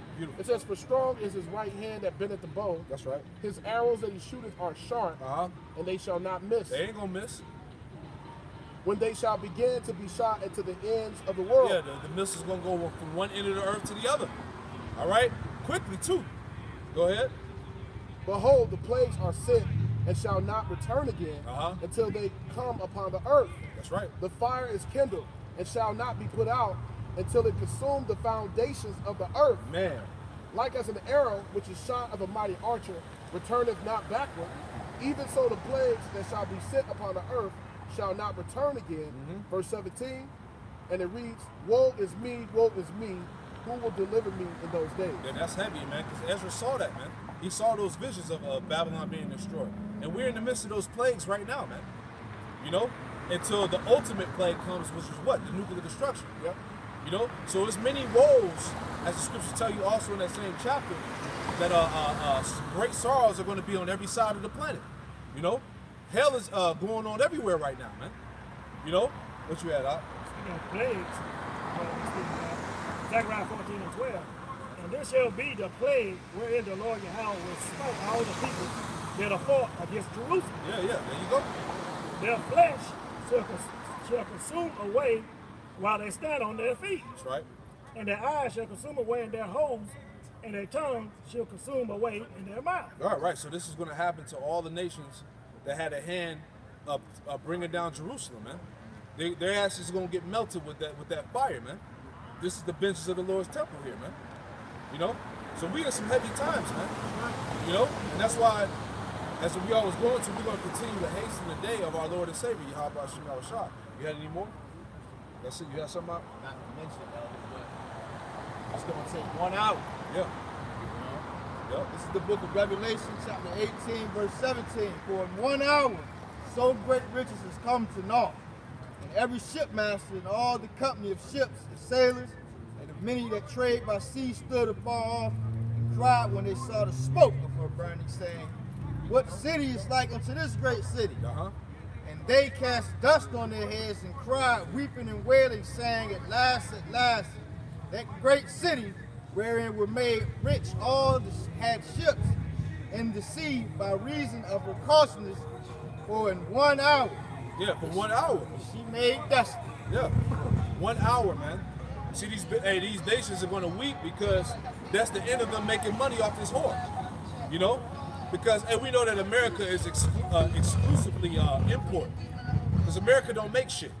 You know what I'm saying? So all that business is about to be cut off, all that international trade. That's why you got certain boats out there in the ocean that just in the middle of the sea, man. You know, they're not going nowhere. All the goods are just sitting out there in the middle of the sea, man, because hey, we're in a time where the Lord is literally cutting this place off economically. You know? So this is it. You have something out? Anybody else got anything? All right, well look. Hey, we pray this lesson was edifying, man. We're going to close out the camp by giving all praises, honor, and glory to Yahweh, Ba'ashem, Yahushua, Ba'ashem, Rakakodash. Double honors to the apostles and elders and great ones that have taught us the truth. Double salutation to all you Akim out there laboring in the house of David. Just pushing his word with all truth, righteousness, and sincerity. Shalom to you, brothers. Shalom. Shalom. Pop. Yeah.